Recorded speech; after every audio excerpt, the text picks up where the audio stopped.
Or Newfoundland. Well, Newfoundland's a bit more Irish sounding, from my experience. Pre-show. Alright, Audacity. Come here, baby. Let me show you. Good time. Oh, is that what I did last time? I was wondering why my mic sounded so odd for the last couple episodes that I've done. I think I noticed something a little off about it compared to other casts. I think I was in Audacity. I was selecting my earbud mic. Oh, I see. So it just sounded like, I don't know, just different. You know? All right. I know. Save. Okay.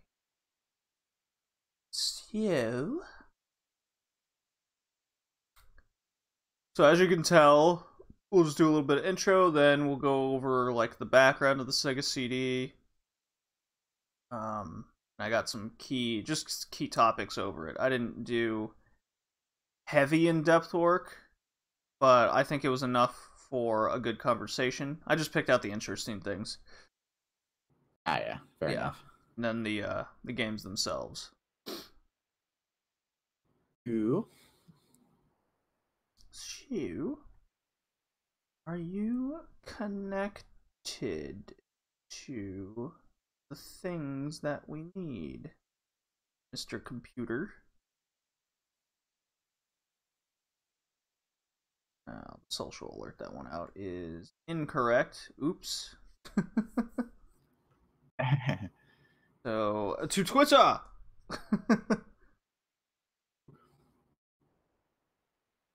Oh, says we're all online, but I need to fix that thing.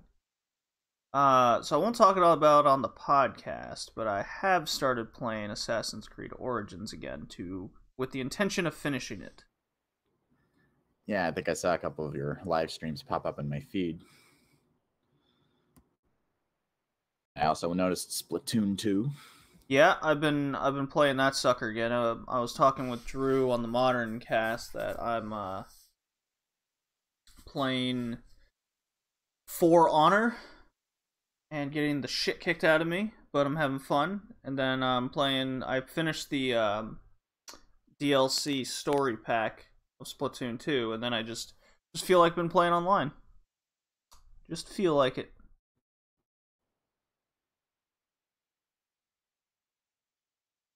So, delete that tweet. Has no business. Tweet out the real one. There we go. Tweet was sent.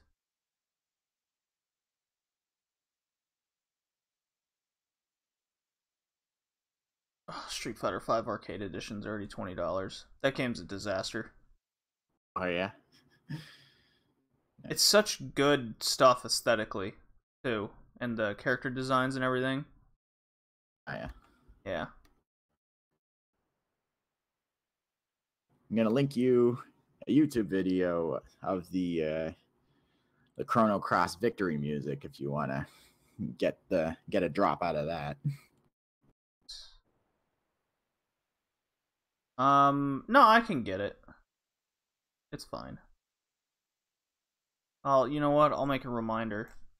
I'll play it. In the live stream, it'll sound different, but in the episode, when I edit it, it'll be the Chrono Cross victory theme. Just for you, Colin.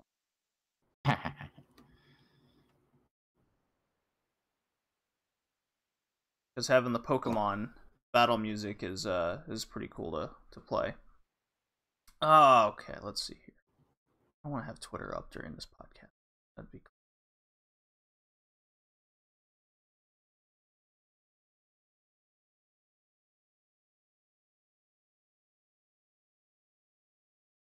Specifically, it's the first. Yep, yeah. Yep. Specifically Chrono Cross, not Chrono Trigger, eh? I'm the same, but I feel like the Chrono Cross version is slightly better. Yeah, with the CD quality music, naturally. Okay. I'm ready. You ready? Just give me the countdown and I'll start recording in Audacity. Alrighty. 3, 2, 1, go.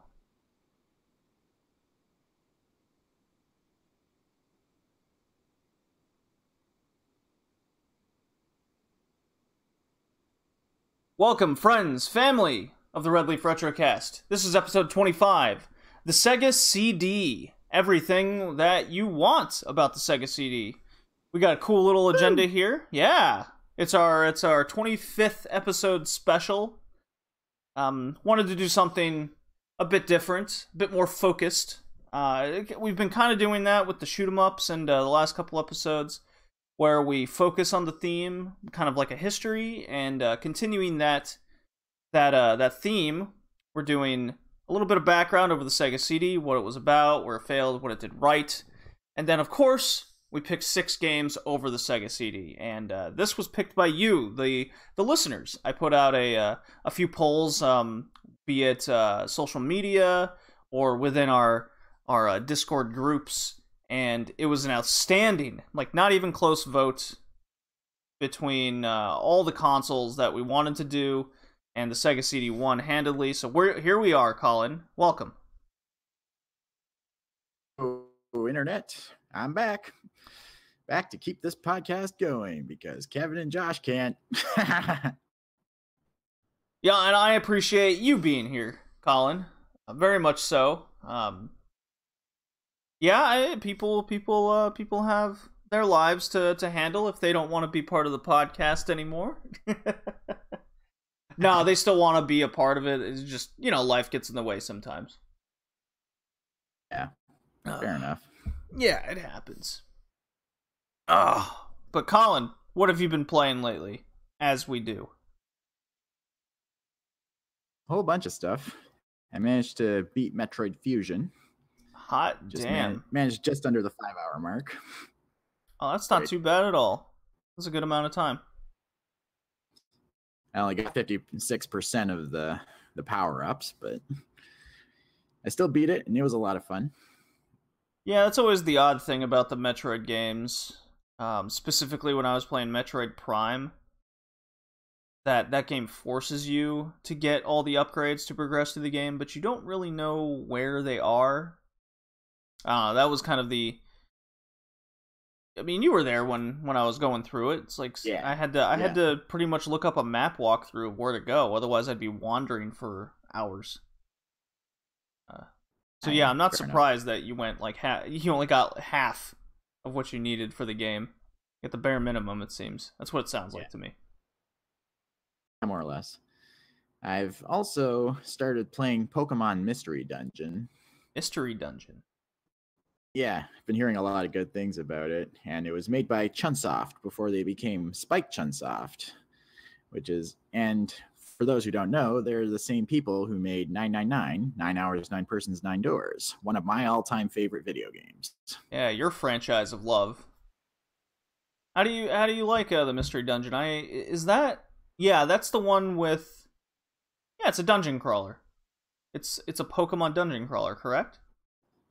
Yeah, you're a human character who has turned into a Pokemon, and that's what it is. Okay, now it's all coming back to me.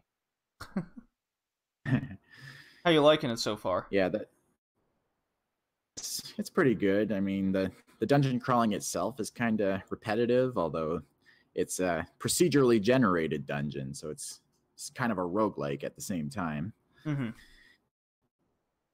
Liking the story so far. It's like your character doesn't remember how he became a Pokemon, and then you're trying to make friends with another Pokemon who has this special relic, and you're trying to, as the story progresses, you're figuring out what's the significance of the relic, what's this all leading up to, and if World Cup game's over. If by the 999 way.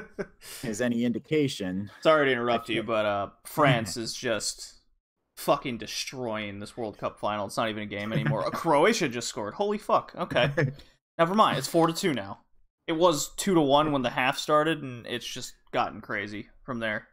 But yeah, you were saying, Colin, I'm sorry. It's World Cup time. I'm in a bad mood ever since. I've been in a bad mood in the World Cup ever since Germany just fucking shit the bed in the group stage. I'm so angry about it. And now we're at the World Cup final, and no matter what happens, I'm just bitter. I'm like, oh, god damn it, France is winning still? Ah, what is this? Ah, Croatia's winning? Ah, there's only 2 teams? That's okay, though. Alright, yeah, the streams are still working. Alright, so you were saying, Colin, I'm sorry, I interrupted you. I'm all angry. Well, yeah, if 999 is any indication of Chunsoft's ability to tell stories, I think I'm in good hands with Pokemon Mystery Dungeon stories, because I've heard a lot of good things about it. So I'm looking forward to seeing where it goes. I've heard some decent things as well. Not the greatest game in the world. It's not going to blow your head away. Not off its shoulders, but it's going to be a good time at the very least. Yeah, for sure. I just got Octopath Traveler on Friday myself. You've heard of this game, Colin? Right? Just haven't really seen any footage of it. Ah, well, it's because it's new. It's the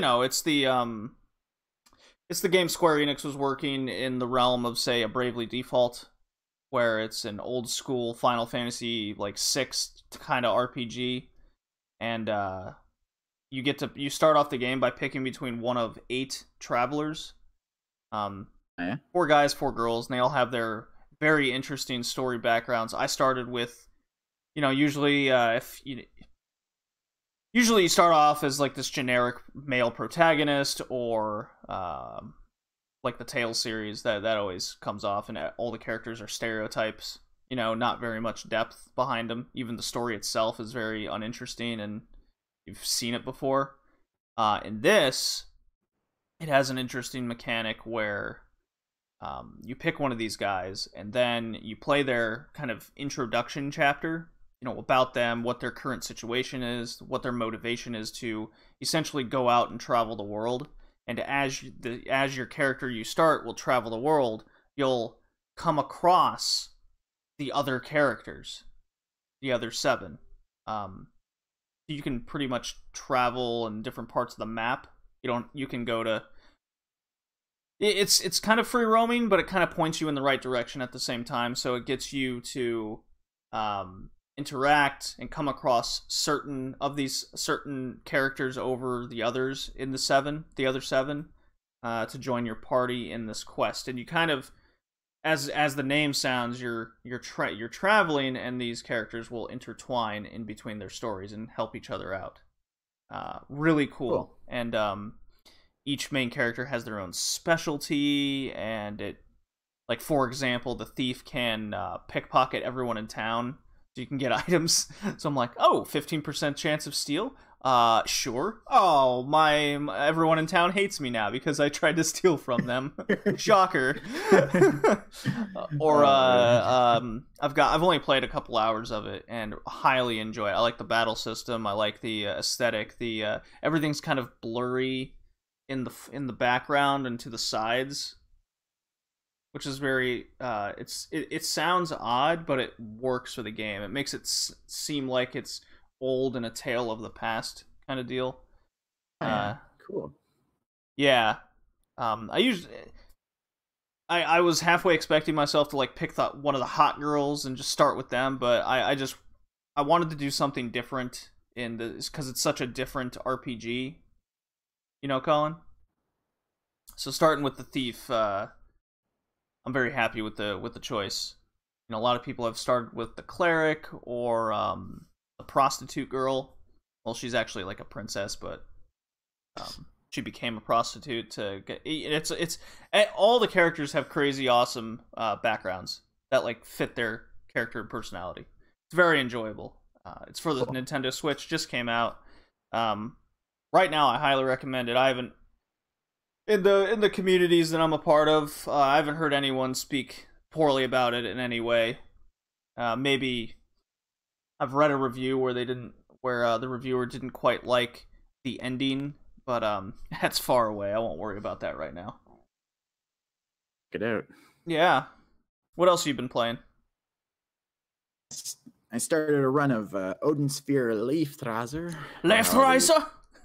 Yeah, sure, let's go with that. Yeah. Well, you've played that before, right? Odin Sphere, but this is essentially a more polished version of it. Basically, graphics and art style are much more crisp and clear this time around, which I really appreciate because I loved the art style in the PS2 version. Right. And plus, it's added new mechanics, new special attacks that you can do, which add a lot more depth to the combat, which I also really love. Yeah, we played it together when I first got it for the Vita, and we were playing on PlayStation TV, and I'm playing it on my PS. I'm playing it on my PS4. Yeah. On my big plasma TV, and it just at its best. Yeah, I only played it for another hour, I think, after we kind of finished playing the introduction of the game. I quite liked it. Just because I always say, just because I stopped playing a game doesn't mean I didn't like it. Just play other things. Yeah, like an RPG beat 'em up type thing. Yeah, it's really interesting. Very and interesting indeed. I've also been playing Bloodborne. Oh, good man. Have you felt sad within your soul yet? A little bit. I've hit a bit of a wall of leveling because I did the first ritual with one of the chalices, and then I ended up losing thousands of souls to that, or blood echoes to that boss. Bro, so, I know exactly what you mean. I've been playing Hollow Knight. That shit came out on the Switch, finally. You know how long I've been waiting for that sucker to come out on a console. Oh, yeah. Specifically the Switch, because I don't know, it just seems like that kind of game I want to play in handheld mode and lay in bed and do it.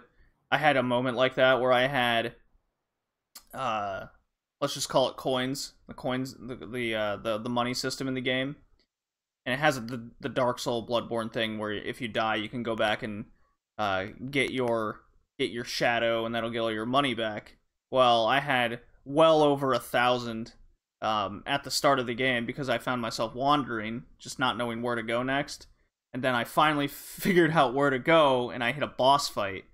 And before I was able to figure out the boss fight's pattern the second time, because when I first got to the boss, I had, like, no health. It killed me immediately in one shot. I was like, oh, okay. Got all the way back, and my shadow was before it, and it, like, fired a projectile at me, so I kind of panicked, and then fell into the boss battle, and then I immediately died again. And I just went, no! All of my money! I need that! Why? Oh, I was so mad. I was furious. Just before bed, not a good idea. Because then I was wide awake after that. Oh. So I'm sure you've had plenty of moments like that in Bloodborne. Just taking a breather from it for now to play a bit of Odin Sphere, and then I'll get back to it. Yeah. There's one... When I played Bloodborne, I was very much in that. I was like, I gotta take a break. This game's infuriating, but it's so awesome. Yeah, really. I mean, it's the one mechanic where you can stagger an opponent by shooting them while they're in the middle of an attack. That seemed really finicky to me. Sometimes it worked, sometimes it didn't. Just seemed to work whenever it wanted, and that could really piss me off at times. Yeah, I think that's just kind of with the way the game and the world's made. I don't know, that Dark Souls game mechanics. The games always have, be it Dark Souls or Bloodborne or I haven't played Demon Souls, but I imagine it's very similar, at least in the same spirit, where there's always some sort of mechanic that just seems off. Like in Dark Souls 1, it was just the way the character moved, like the the game hadn't caught up to the technology yet. Now with the remastered version, now everything moves a bit quicker. It's not as slow and staggering. And then with 3, it seemed too fast because it was coming off of Bloodborne.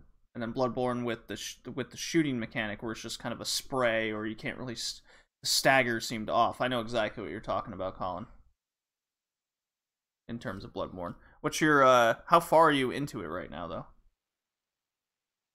I've beaten about 2 bosses so far. I've gotten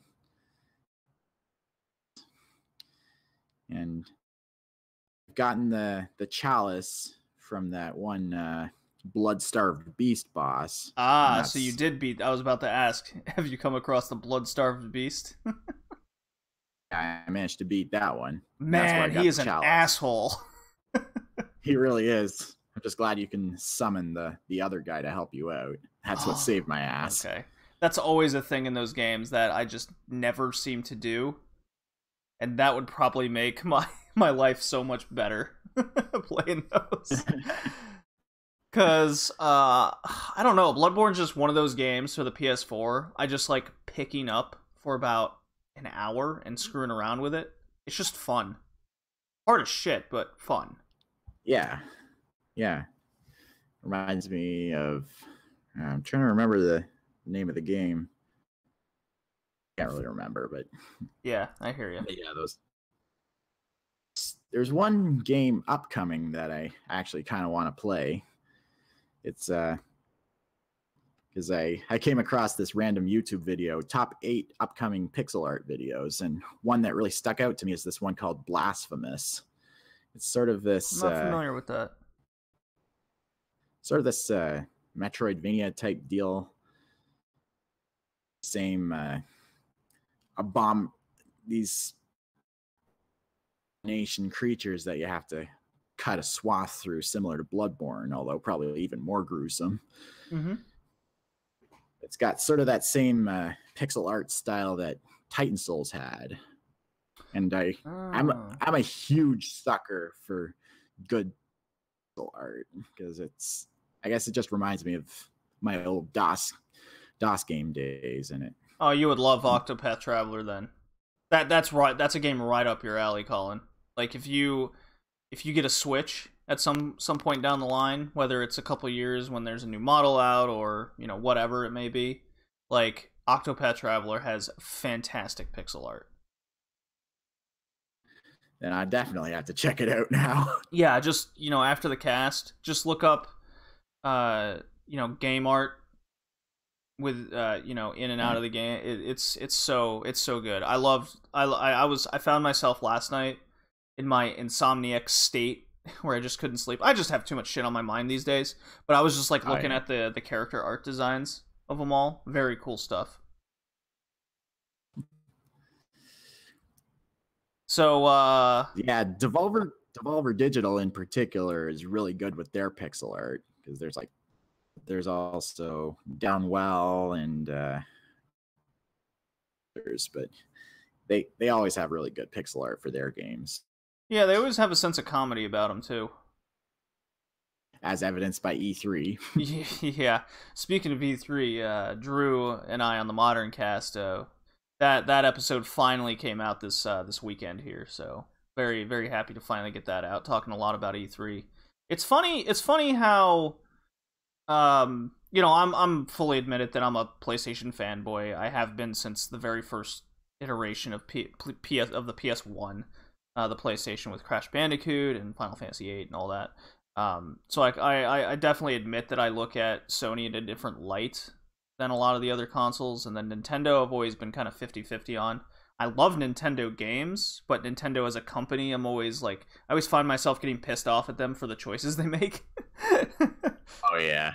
You know, I'm like, you're not the only one. Yeah, it's just like a little summary here. During the conference, I'm like, okay, I know Smash is a great game, I like it, but there's other games that come out for you, Nintendo. Couldn't take 5 minutes to talk about Super Mario Party? You just couldn't do that, could you? No, it's all about Smash and this fucking fighting game mechanic I don't understand. You know, and then Xbox. Drew's a heavy fanboy of Xbox, and he tends to break down trailers, you know, to the, you know, it could be like a 10-second trailer, and he's like, no, see, the engine made this thing in the background move a certain way, and I'm like, whoa, dude, come on, it was like a 10-second trailer. You don't know anything about the game yet. He's, you know, and I love the optimism behind it. I'm like, come on, man. Like, at the end of the day, Xbox, all they did was show a bunch of games that I could get on my PlayStation, and then Halo and get more Gears. But you know, he did put some other things in perspective. We both agree that it was Xbox's best conference in years, just in the fact that they showed games. But man, E3 this past year was very very odd, but I quite liked it because there was just a ton of fucking games that I want. You know. I think they actually showed gameplay. Yeah, a lot of games they actually did show gameplay, and then I like it when they a lot of people get mad when they show a teaser. It's like, ooh, look, we're making Elder Scrolls 6 in like 7 years. I'm like, yeah, but if they don't announce it, then there's no confirmation that they're actually starting to make the game. And now, you know, in past ones, if they did announce it, it was just like an FMV sequence. There was no gameplay being shown. And it's gameplay, that's gameplay footage that will sell the game more effectively than an FMV. Yeah, so, you know, you can see things in stages where they'll tell you they're starting to make the game, and the next time they officially show it to the public, there's a little bit of gameplay. Then the third time they show it, there's a lot of gameplay. Then the fourth time is kind of like the advertising campaign, kind of like what we saw with Shadow of the Tomb Raider, and how we haven't seen anything with Final Fantasy VII because that's kind of been that's having production and game making issues. I don't know. I don't remember the details. I have read it like multiple times, but it has something to do with like the director and the company that's making the engine, and I don't know, a bunch of things like that. With Tetsuya Nomura putting the finishing touches on Kingdom Hearts 3 before. Oh yeah, I'm sure he's not busy at all. I admire his determination. Well, Colin, how much of E3 did you pay attention to? Just out of curiosity here before we get going. Like I said in the last cast, I didn't have a whole ton of time to look over the whole thing, but I did see a few snippets of PlayStation's conference, a bit of Nintendo's, some of Devolver Digital. All right. There you go. I do remember asking you about that now. Yeah, we had a whole Kingdom Hearts conversation. Yeah, go check that out. So, all right, well, how about I play this drop here, and then we can get into talking about the Sega CD. What do you say? Although, if you don't mind, I just want to get up and use the washroom quickly. Oh, a little break. Okay. I'll be right back.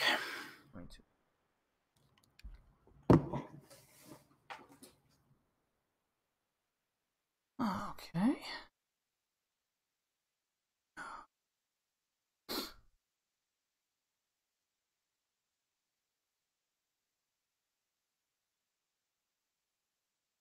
Be right back, folks. I'm still here. I'll keep you entertained. For anyone in the chat, just feel free to talk to me if you so choose.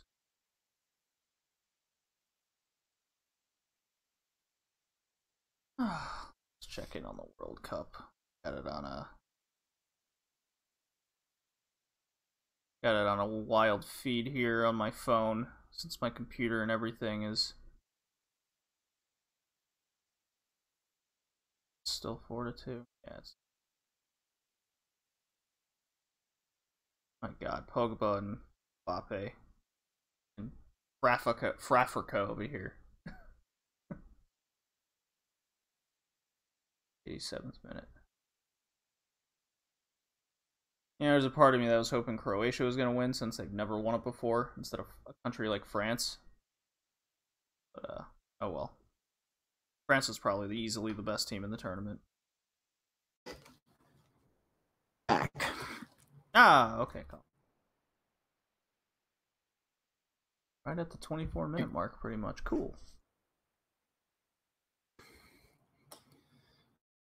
All right. When you are. Well, I'm going to play this drop here, and then we can get to talking about the Sega CD.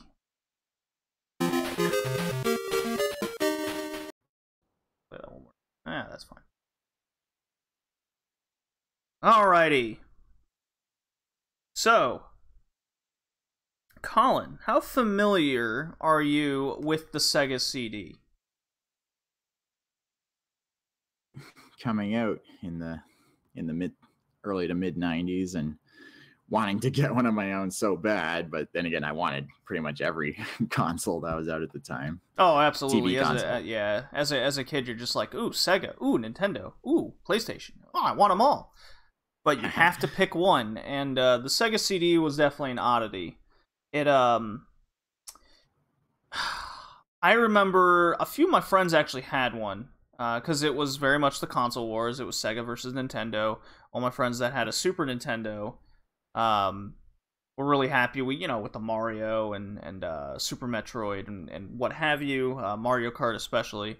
And then while my Sega friends had Streets of Rage, had Mortal Kombat, and then when the announcement of the Sega CD, and I do remember this vaguely as a kid, because I was only about 4 years old when it came out, kind of in the kindergarten days, and I was still sporting an NES, so if I ever wanted to play a Sega, it was going to a friend's house, and he showed me, like, I went over there for a play date, as you do as a young child, and he showed me a magazine. He's like, "Look at this! It's a CD player." I'm like, "What the hell is that?"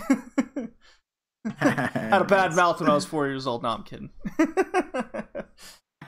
We didn't understand what we were looking at, and then all we saw were the cool pictures in the magazines, and it wasn't until I want to say I was like I was about 8 or 10, way later, that a couple friends still had the old Sega Genesis. We'd hook it up for fun, and a couple of them also had the CD, but we pretty much only had like 2 games for it, and that seemed to be a theme for everybody.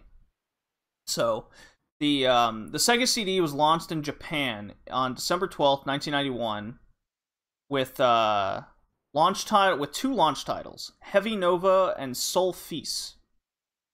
Heard of them? Me neither. And then North America. Now this is where it got really interesting for me, was the difference between Japan's launch of the Sega CD and then North America. And then Europe just got hosed. So in North America, it came out October 15th, 1992. So almost a full year later. It was 11 months. And and it was launched with 10 titles. So that's good. Okay, 10 titles launch after a year, but that still seems pretty low when you think about it. A whole year and you're only giving us 10 games. And I just wrote down a few important ones. Sewer Shark, Chuck Rock, and the infamous Night Trap, which we'll definitely get to. Yeah, that was a Sega CD launch title in North America, and that's what kind of started the whole games are corrupting our youth kind of thing.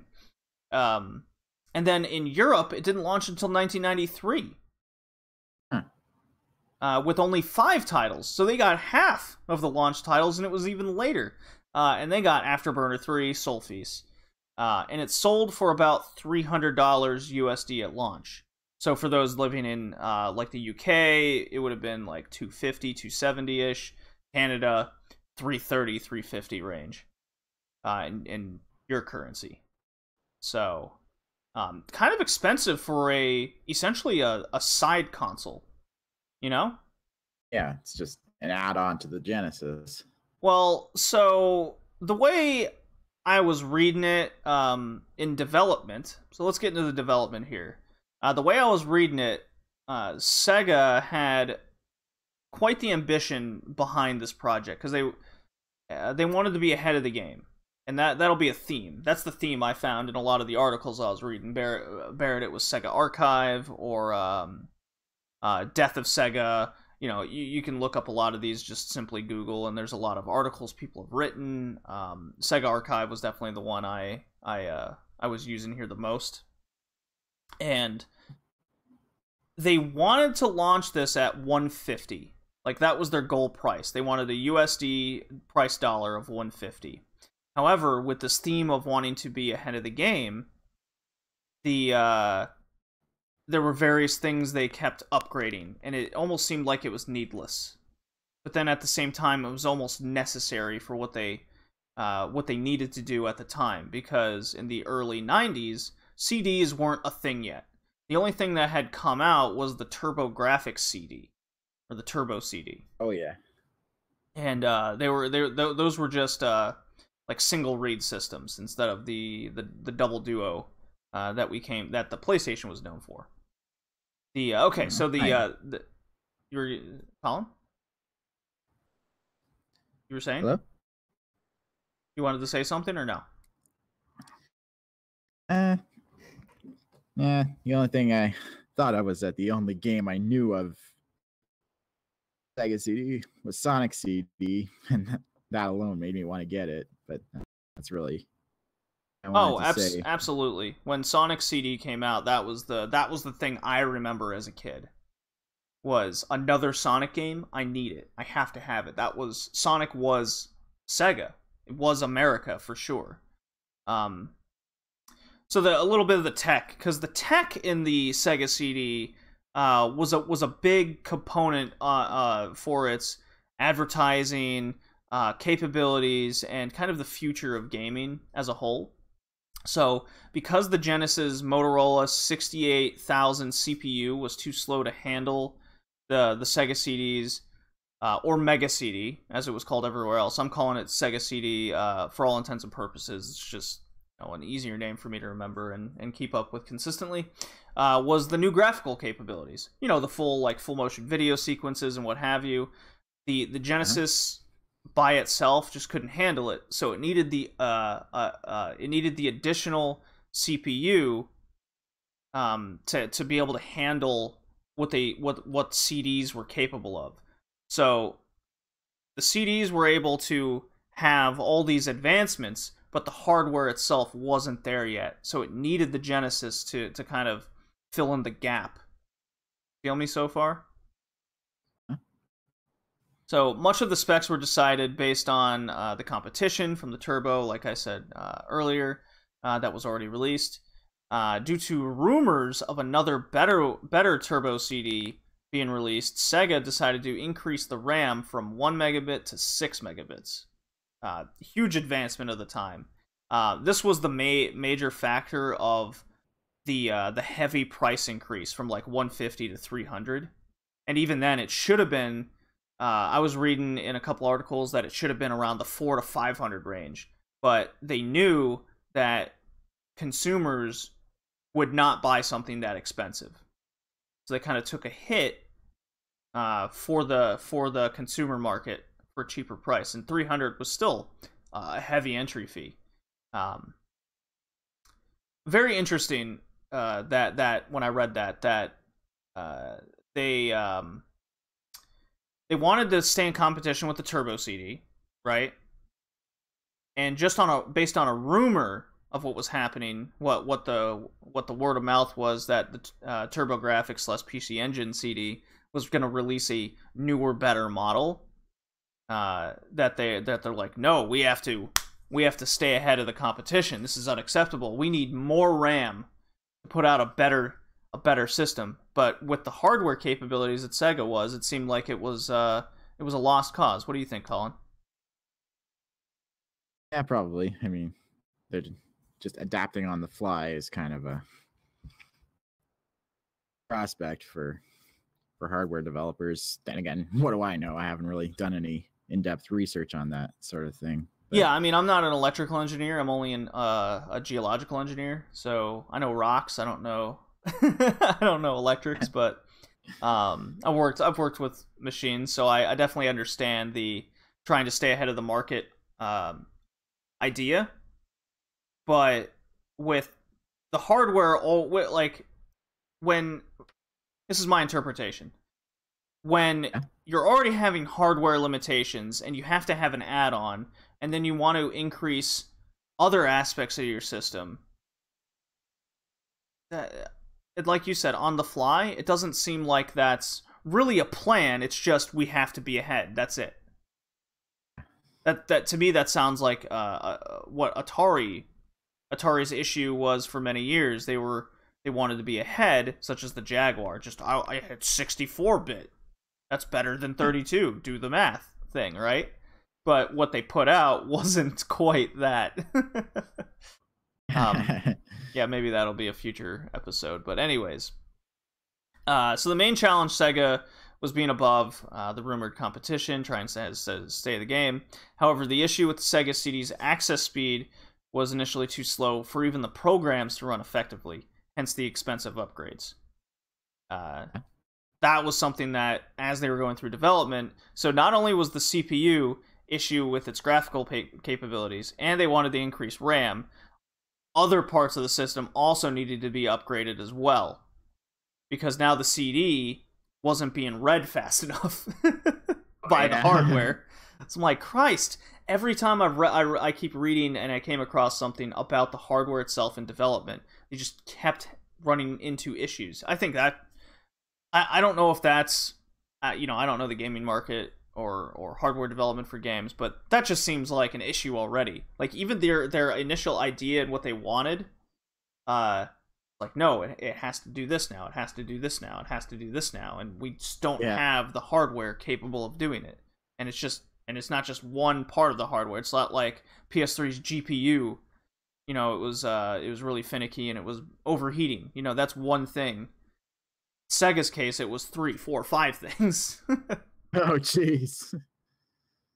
So the access speed was bad. That was the next upgrade they had to do.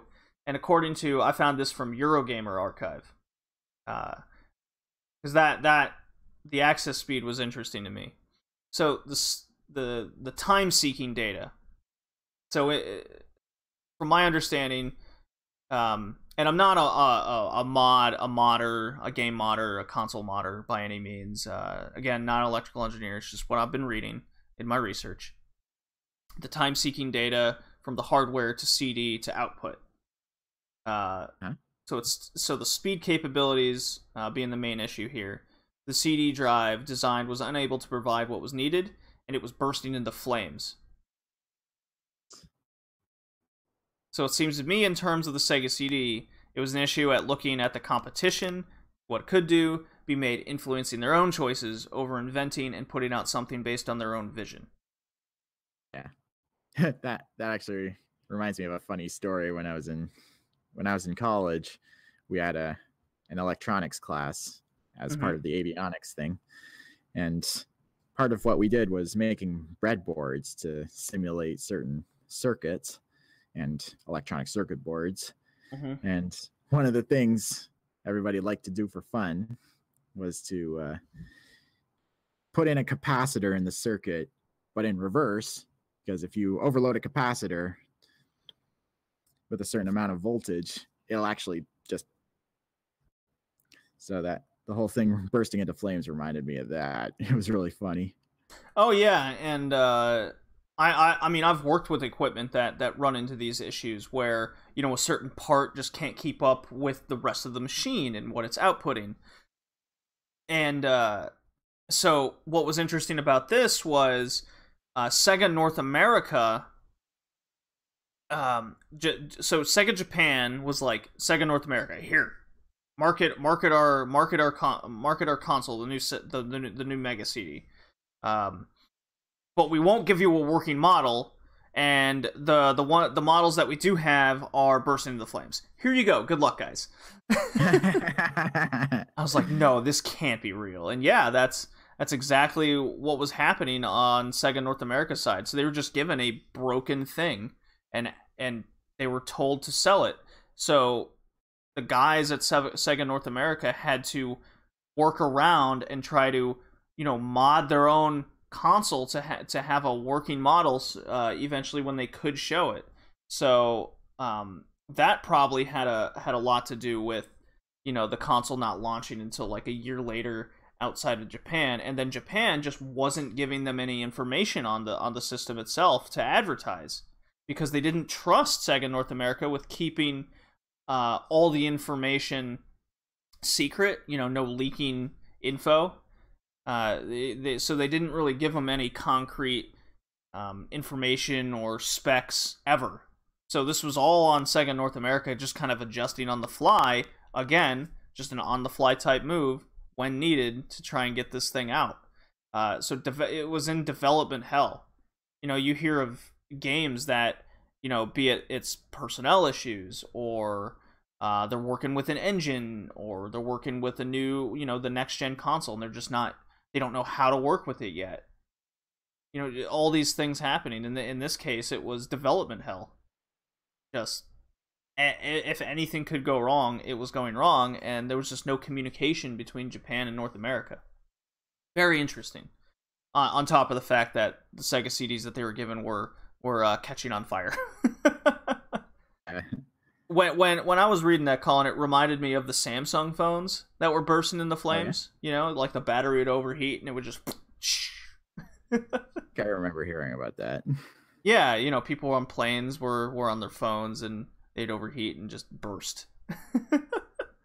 Kind of explode in their ears. Oh, jeez. That's what this reminded me of. You know, a faulty piece of the equipment, and it just lights up. Yeah.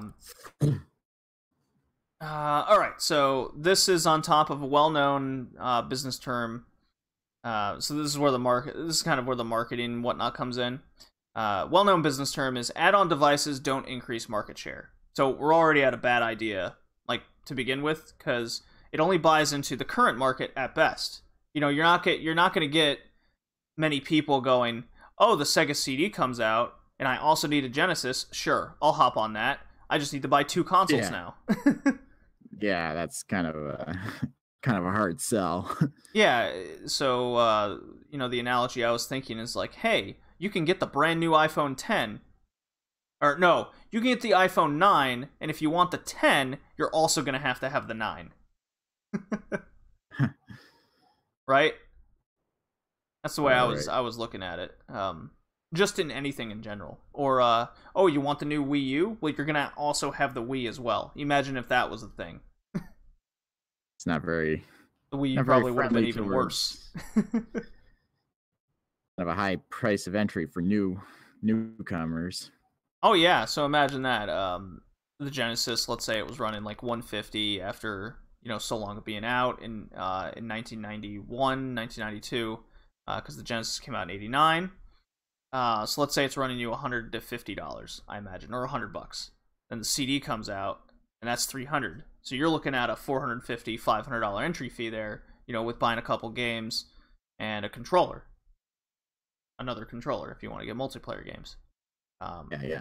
Yeah, you're not going to increase any business model there, any market share. So the Sega CD's first model hooked up directly underneath the Genesis with a more compact model come out later. So the first model, and I'm sure a lot of people have seen the second model that came out, you know, where it hooks up to the side of the Genesis, there's a plate underneath, and you kind of screw it in. The first model looked like a VHS/DVD player. You know, that you just slap the Genesis on top of the Sega CD. I don't know, I kind of like that first model more. The second model looks a lot more slick, but it's so wide, while the first one, since it hooks up directly underneath, it seems like it's part of the console more. You know? I've seen some angry video game nerd videos about it. Yeah, that first version definitely looked a lot more, yes. Yeah, it looks retro. I think that's the idea there. But the point here is, it was still an add-on. It wasn't its own thing, and it still needed its own power supply. So you got, you know, 2 of those. If you're a retro gamer like me, you're gonna have those big fucking AC adapting block bricks, you know. And if you need 2 of those hooked up, then you're like, shit, that's gonna take up. You have to have an extension of some kind, you know. You can't hook up 2 of those in the wall.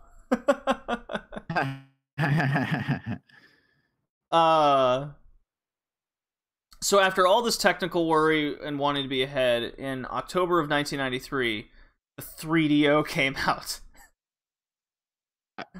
So a year later, after the Sega CD launched in North America, the 3DO came out, and that immediately made all that tech in the Sega CD obsolete. Because the 3DO was that ahead of its time.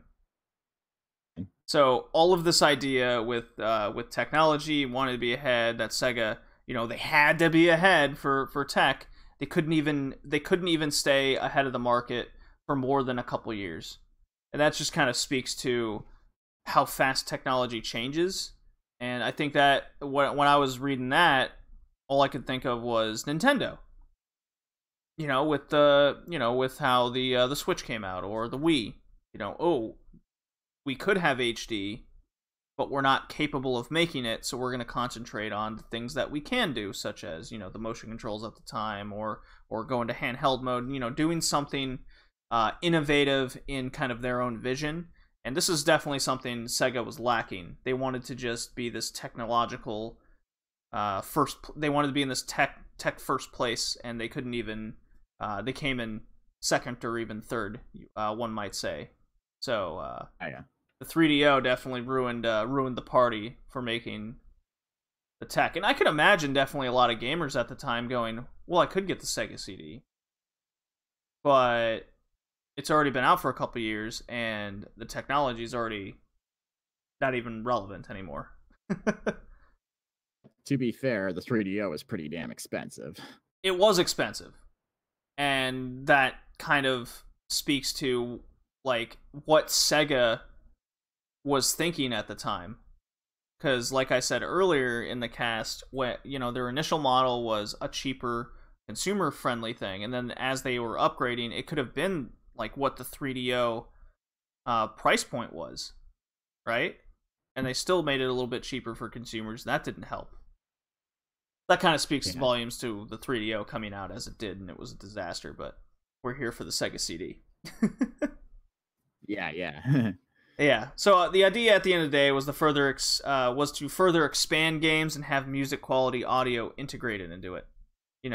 That's the end of the day idea here with the Sega CD. That was the point to CDs. You get bigger games, better quality audio, all these cool things. However, the Sega CD was designed with cheap consumer-grade audio CD drives. It wasn't a CD-ROM drive. So you couldn't quite get that CD audio that that they wanted. Because, like, what? You go through all these tech upgrades, and then, like, the one, like, major advantage you would have, like, the point of it was to getting the better sound, and they didn't even do that. I believe I got that from Sega Archive in an interview with one of the guys that was developing the console.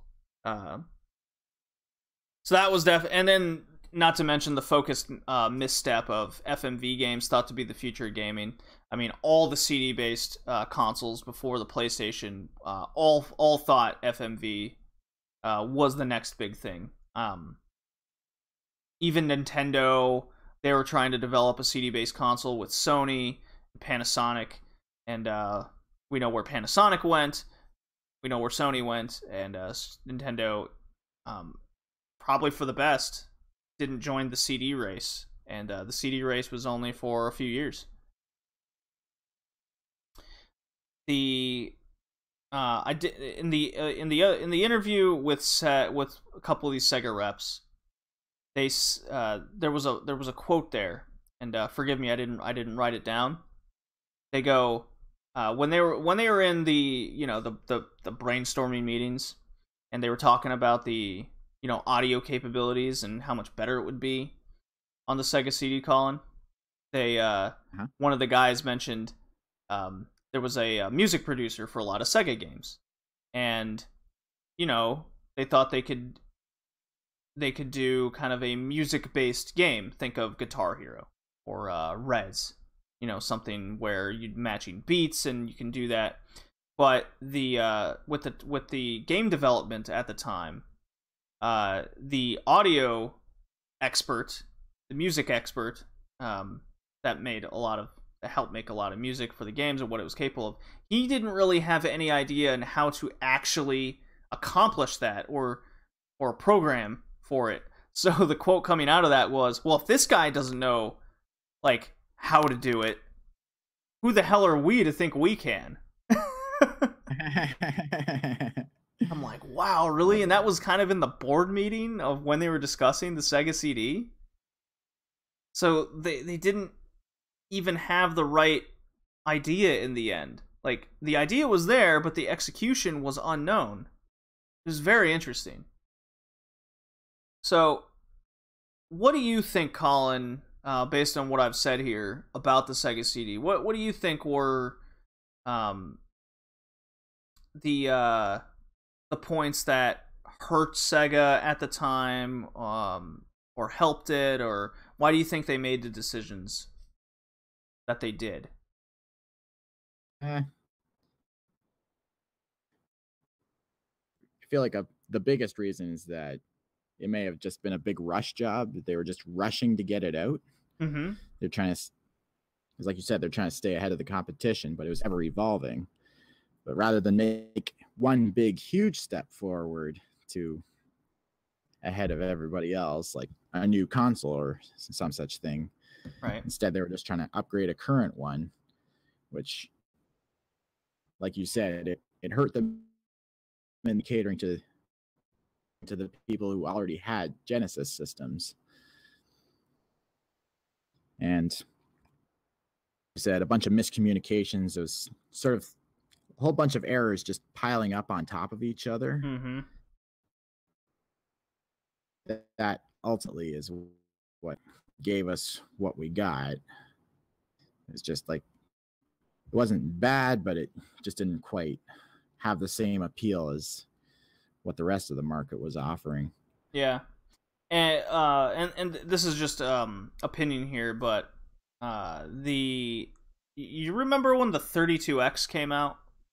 That block that hooked into the top of the Genesis that also needed its own power supply, and that came out like right after the Sega CD.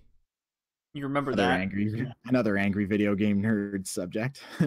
Yeah, I didn't know anybody with a 32X. But for that to come out, after the Sega CD, I think the idea there was the same thing as the CD. They just wanted to extend the life. At least the CD had a good idea, behind it. The idea was there. We want a CD model. We want the games to be bigger, the audio there. Okay, that's great. Technology issues aside and development issues, as soon as they pumped out the 32X, and just wanting to extend the life of the Genesis, that essentially killed the Sega CD, in my opinion. Oh yeah. That told me that there was no focus.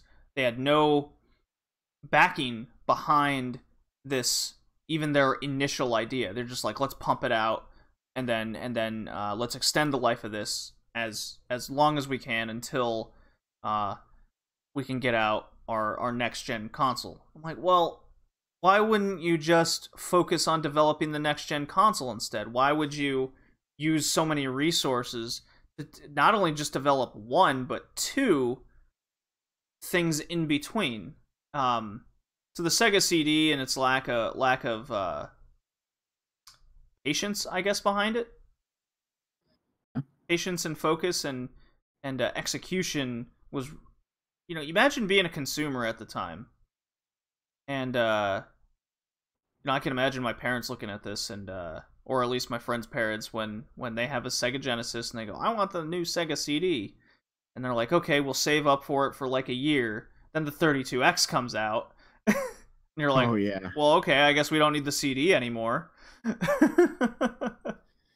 Yeah, that's a good point. And then after, and then being a consumer, and then looking at, well, if Sega didn't believe in their first product, why would I believe that this other one's going to come out? They'll just come out with a third one probably later, and it'll be better. So let's just wait on that one as well. That's a good point. That's just what I'm thinking. And then imagine you get some of these games for the Sega CD. You're all excited. You're like, all right, this is the next big thing. And then again, 32X comes out. You're like, what? So you're not going to make any more CD games? Oh man, what a disaster! What a disaster! It's too bad.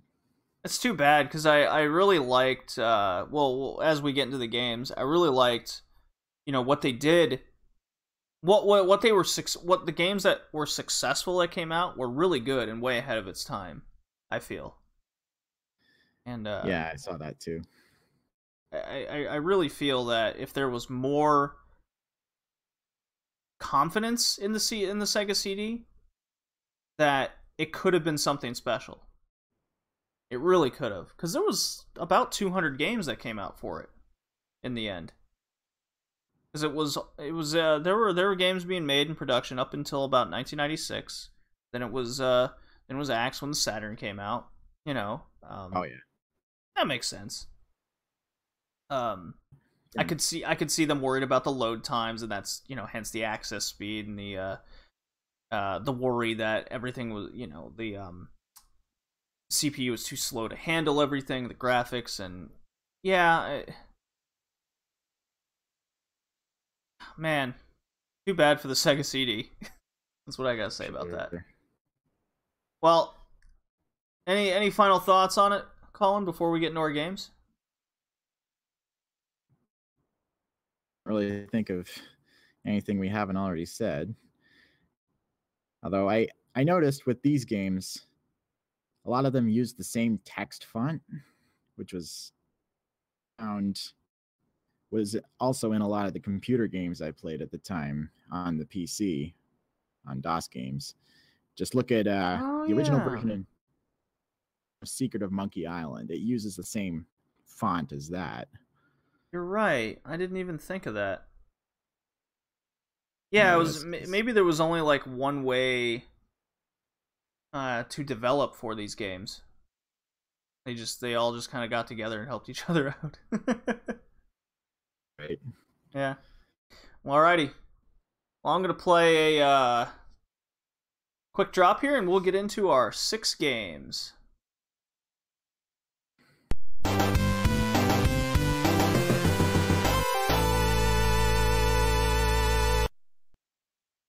Alright. We're not going Chrono Cross. We went Sonic. Fair enough. Yeah, makes sense, right? We're talking Sega. Can't talk Sega without... Oh, crap. Colin, I forgot to mention 3 other things. Or 2 other things. So I'm going to have to fix that. Okay. My bad. Yeah, I was going to say, there was a couple of things on yeah. So as for the games, yeah. All right. So as for the games themselves, the game discs themselves are region locked. So not the system, as opposed to, there's no like mod for it. But you can burn the ISO files and patch them, and you know, as followed on via online things, and get them to work that way. There's also a flash cart you can get for the system, so it can boot up a different BIOS file. So those that know anything about emulators, that a lot of the CD-based consoles need what's called a BIOS file, and that'll boot the system up in a certain region, you know, to kind of get the brain working, and then you can play your game. So the emulations of the games at this point have gotten really good. They're smooth, and since the games are generally more expensive, as we found out for this cast, to get physical copies, that's kind of a tougher entry point. The laser itself on the Sega CD is really weak, you know, as they are at the time. This is why I won't get a Turbo CD, because they're junk over time. So, you know, there's that. The storage was another issue with the Sega CD. Definitely something that, you know, you just couldn't anticipate it at the time. There was only 108 blocks of storage with a battery backup. So the best battery backup story I can say is if you are a Sega Saturn owner, it requires a watch battery to back up your save files, and as soon as that watch battery goes out, your files are gone. I hate battery backups. The battery needs to be fresh or else. The best example of this is Shining Force needs all 108 blocks to have a save file. So it takes up the whole system. So if you want to save any other game, goodbye Shining Force. But there is a solution to this, as there is. You get a CD backup RAM cart, which has over 1,100 blocks or something like that. It still uses the battery backup, so hooray for that. And then there's an Ultra backup RAM cart that has over 8,000 blocks, and you'll probably never never fill that sucker up. I don't know, 200 games is a lot of memory. Yeah, if you have all 200 and you have a save file for each one.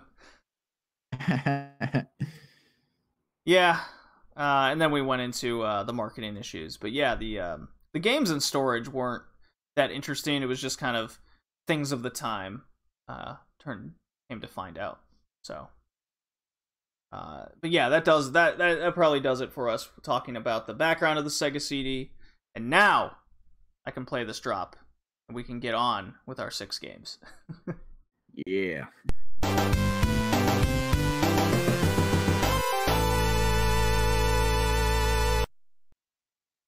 Alrighty.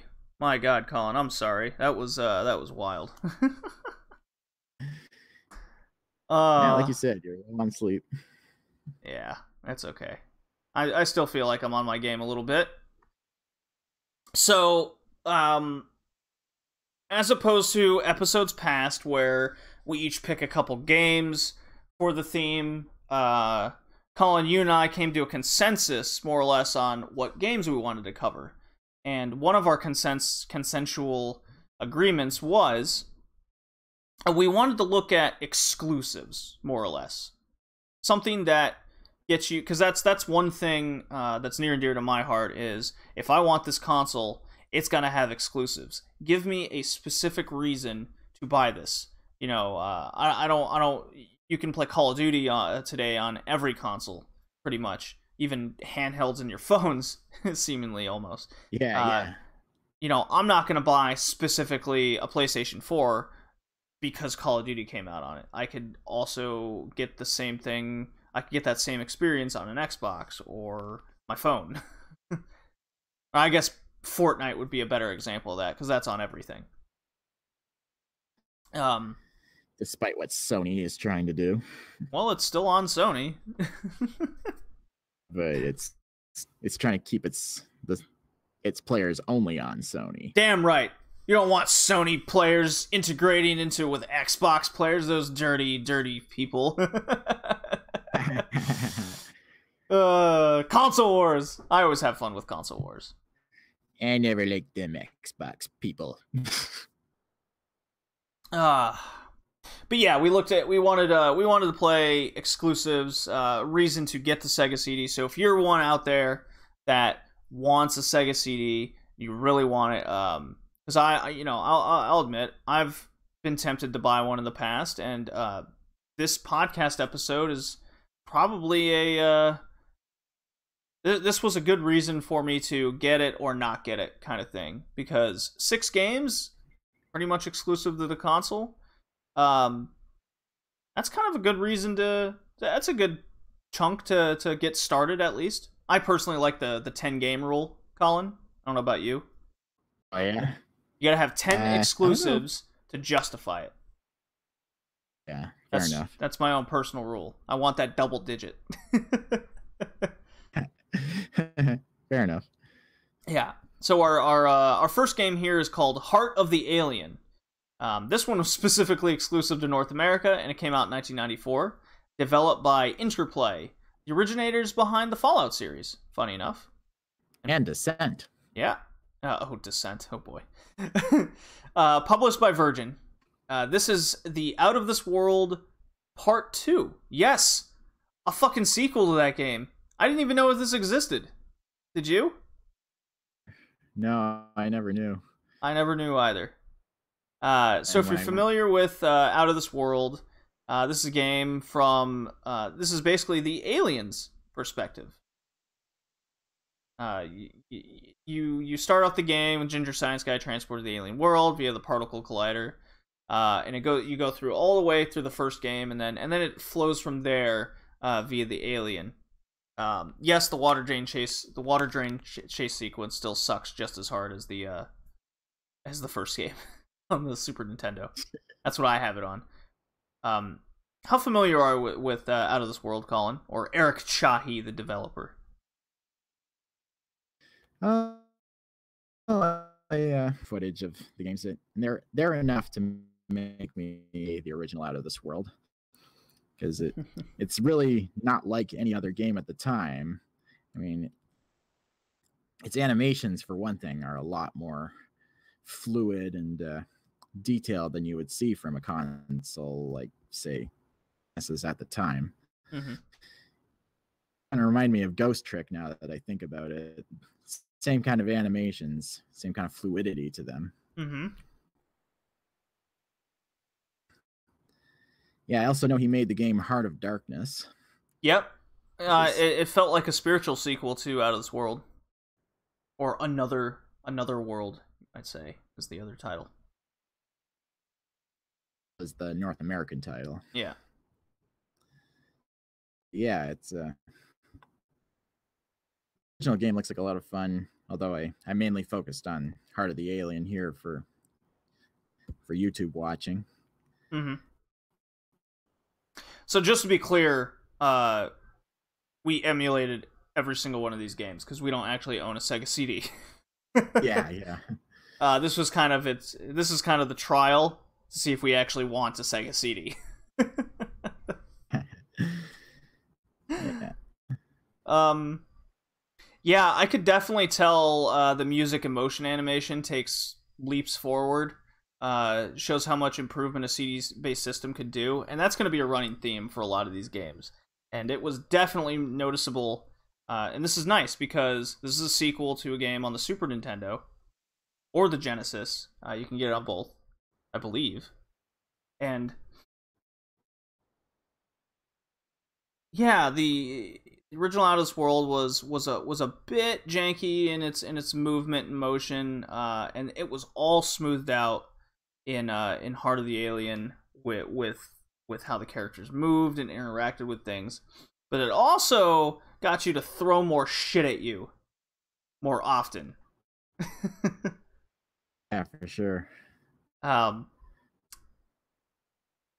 So the game. Let's get into the crux of the game here. So you're the buddy. Your buddy, the alien guy, and it's cool. It starts out with this like kind of cinematic sequence of the alien recounting events. It goes into black and white, and you learn that he's a rebel or something against this like bad kingdom regime or something, and he's got a whip.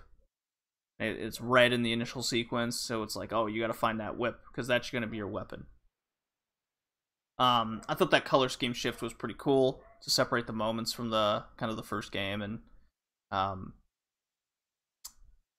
it's all played out in a way that you really feel for the guy, because you see his village basically just get completely destroyed, and then fighting back, but they ultimately fail, and then he gets stuck in prison. But then after the main guy from the first game shows up, he has a way of escaping and fighting back. Right. So you get back to the village, it's all burned down, because the first game ends with Buddy carrying Ginger Boy off on this like freaky horsefly, and they go back to the village, it's all destroyed. And Buddy gets the first sequence is him finding the whip again, and that's when you get to know the shit control of the whip itself. And it only gets slightly easier as the game goes by. You don't. Yeah. I never found myself relying on the whip, because eventually, very quickly, the whip turns into a stun gun for some reason. Yeah. I'm like, well, this is odd. Like, he holds it all coiled up and then kind of points like a gun. So it's exactly the gun from the first game. And to be clear, this game, Heart of the Alien, wasn't made by Eric Chahi. It was made by a different guy. And you can definitely feel the difference in how the two games play. You know, yeah, okay, it's a sequel. Things are changed up. The spirit's still there, but definitely not the Chahi feel with, be it Heart of Darkness or you know, you get it in bits and pieces as you play, such as one puzzle will fix something on another screen, but this was more action oriented, I feel, Colin. Yeah, the guy who listening to when watching the footage, he actually mentioned that Eric Chahi himself publicly said the game doesn't really fit with the original vision he had for Out of This World, so I think we can safely say it's non-canon. Well, see, everyone else says it is, but because it didn't do well, Chahi's like, no, that game sucks. It doesn't exist. That's what I took away from that. Yeah, a lot of action sequences. You're still very much, you know, going screen to screen.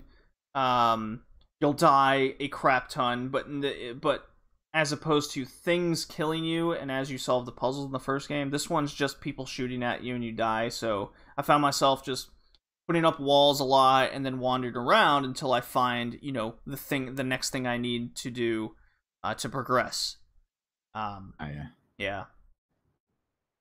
So what you can do is you fire a little, you fire your gun just a little bit, and it'll put up this kind of phase wall in front of you, and then you step slightly in front of it, and as people are shooting at you, that phase wall will block lasers from killing you, and you put your gun in front of it and power it up to make like a super plasma shot, and it'll destroy the enemy's wall, and then you can shoot them. So you have... Like... Go on. The more tedious bits of the game, just every time you had to kill an enemy or two in front of you, that you just go through the same motions of doing that, and it just been tedious. Yeah, I only got about halfway through myself before I just didn't really care as much anymore. Like, it started off so well with, you know, as you said, Colin, feeling for the alien dude buddy and the situation. And it's cool. You know, Ginger Boy does help you out. There's some cool sequences with him in it. My favorite puzzle sequence as I was playing was so I don't know if you even got this far, Colin. But you use the whip to swing across a gap, and you knock a guard down. So you got to time it, and he falls down the gap. Then one screen down, you find that he's stuck in the gap. One screen down. Yeah. So I'm like, oh, cool, I did that right. And then when I got to the screen below that one, you see his legs sticking through, and you use the whip to on his legs, and then as you swing across, the force and momentum kind of, it gets you across, and then he goes right down into the spikes. And it's like, oh, that was cool. That was something like in the spirit. That's why I say the spirit. That was good. That felt like a good kind of out of this world moment.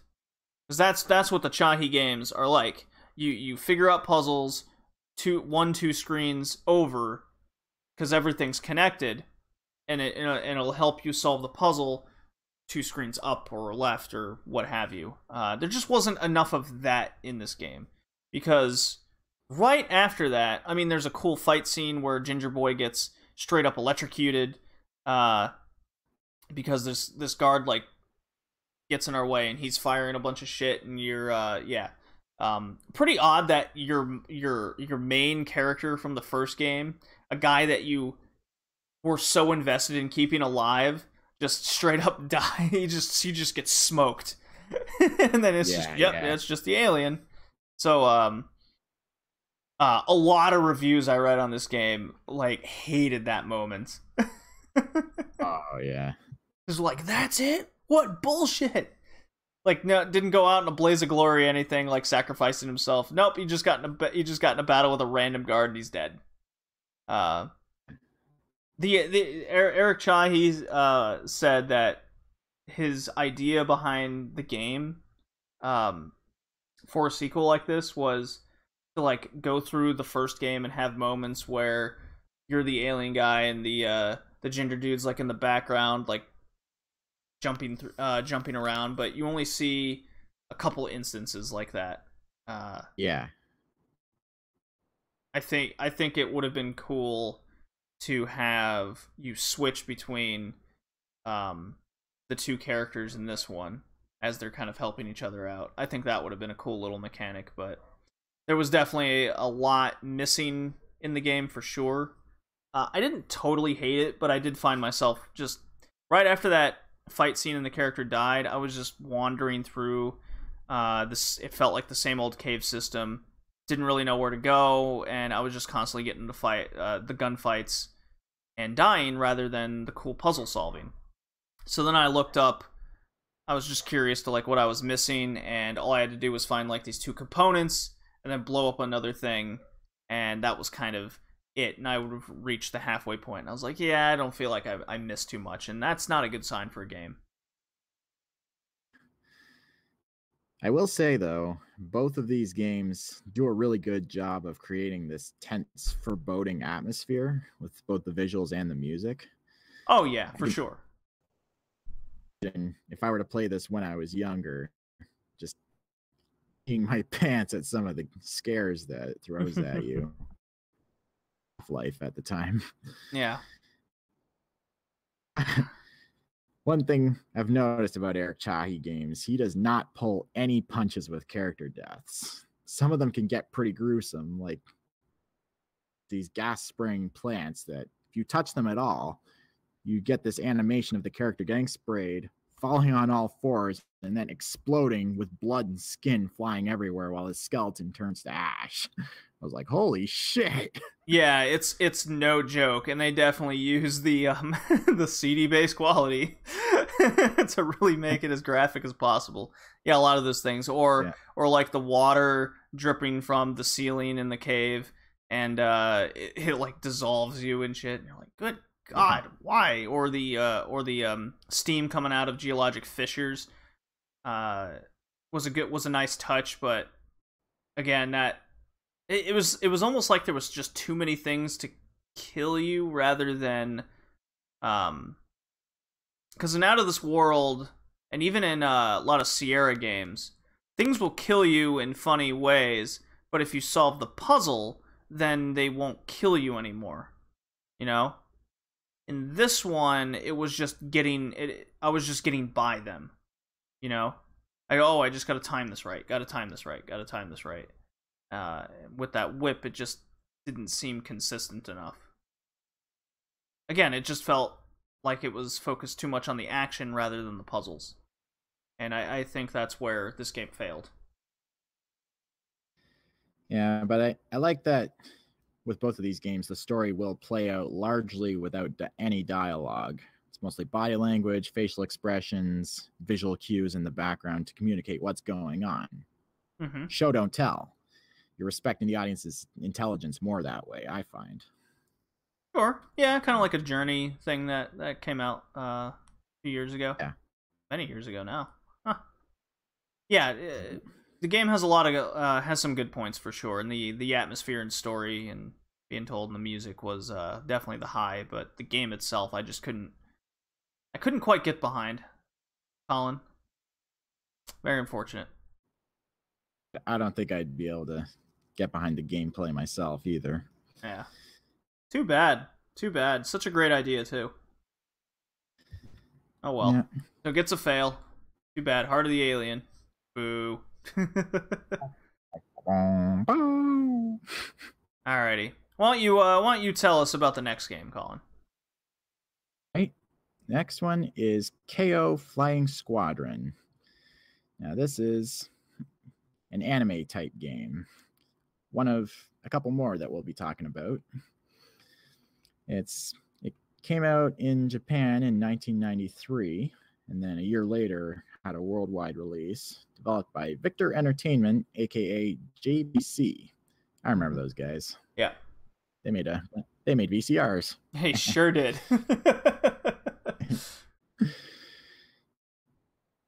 By JVC, and it's a 90s anime style cute 'em up. Basically, you're playing as this girl named Rami, who is basically this 14-year-old girl in a bunny girl outfit flying on a dragon, trying to get this big freaking key back from this talking raccoon guy who wants to steal their family treasure. The bat, you can tell this game is going to have a screwball sense of humor due to the anime cutscene that you get to watch, and that is not a bad thing. That the voice actors are having a lot of fun with this one in that cutscene. Oh, for the English sure. voice actors, anyway. Say I'm exactly comfortable with the fact that the main character is a clearly underage girl in a Playboy bunny outfit, even though the English version tries to tell us she's 20 years old. Yeah, right. Yeah, I noticed that as well. just cause you tell me she's 18, I don't need to believe that. Yeah, really. Oh god. Japan. but yeah, it's a forward shoot 'em up along the lines of Gradius, or cute 'em up, as it were. There's a little more to the power-ups here. Its style definitely kind of reminds me of Magical Chase, which is another cute 'em up we played in a past podcast. Yep. I noticed that you have the ability to shoot big spread fire attacks on occasion, which is pretty cool. But how does the whole thing with the two mini dragons serving as extra cannons work? That is to say, how do you get them? They just seem to appear whenever they want. Yeah, think of them like the like options in Gradius, but they respawn, and what you do is you just pause shooting for a second, which is kind of counterintuitive to shooting games. So they like take hits for you, and they'll eventually disappear or die, and then you just stop firing and they'll come back. Interesting. Yeah. I really like the art style and comedic timing in this game.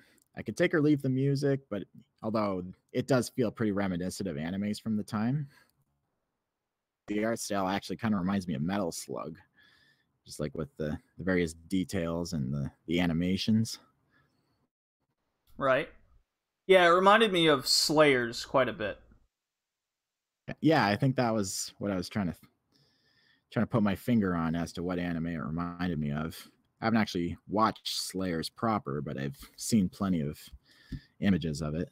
An anime we covered on the anime podcast fairly recently. Cool. Yeah. Although I noticed, much like Adventure Island, this game doesn't seem to know what time period it wants to be from. Is it medieval Japan? Modern day? No, it does not. Although I feel like in this game, it actually kind of works because of the goofy tone of the game. It's just kind of doing whatever it wants as long as it's funny or amusing. And I appreciate that. Yeah, I mean, it has bright colors, interesting backgrounds for the level. Level designs, enemies are unique, but I think they were cheap shitheads. That's what I wrote specifically in my notes when I was playing this, because they will often like fly from the top of the screen, like on you out of nowhere, or come from behind you without any way to dodge. Yeah. Yeah, I found the levels quite long with no midways. You're on a limited continue system. Like, even if you put it on easy mode, you only get like 6 lives. It doesn't even tell you how many continues you have, so it just feels like the game ends if you die. Thought the boss battles it's neat to take out certain parts, they just drag. So the Yeah. most annoying was definitely the U.S. Navy ship battle, where like I guess all Americans have, I think it was like cigars and top hats or something. I don't know. It was kind of comical. Yeah. It was comical, but the you're just like going around and around and around the ship. You're just shooting things. It's like, man, this is not an interesting boss battle. So Whack-a-mole. yeah, it was exactly like that. I was not into it. It's one of my least favorite boss battles in recent memory that I've experienced. Much of the game just felt so average and non-inspired with its gameplay mechanics. And for a shoot 'em up of any time or of any kind, you need some sort of thing to distinguish yourself from the others. Because with just this shoots, your sub weapons have bombs and a spread, and then we're done here. Like, that's not enough to make this game interesting. Otherwise, I'm just like looking at the levels and I'm like, cool. I could just watch a YouTube video and get the same experience, I feel. Yeah, just seems kind of bare bones. Exactly, very bare bones. I'm not saying it like the comedy was kind of there. I like the anime cutscenes. I'm an anime fan, so I'm a sucker for it. But from like a gaming perspective, I was not into this at all. And being that this is among the most expensive games to get on the Sega CD, it comes in around like $500 from price charting. Holy shit, no way. Like Magical Chase in the 1200s, like that's not worth that entry fee, but at least like Magical Chase was a bit more fun. It had, quick mechanics. I didn't even get any of that with this. I'm not saying Magical Chase is worth $1,000. It's not. I'm also saying this game isn't worth $500. Your money. I wouldn't even say this game is worth $50 if it was rare. Like, no. I didn't like this game at all. I did not play this one very long.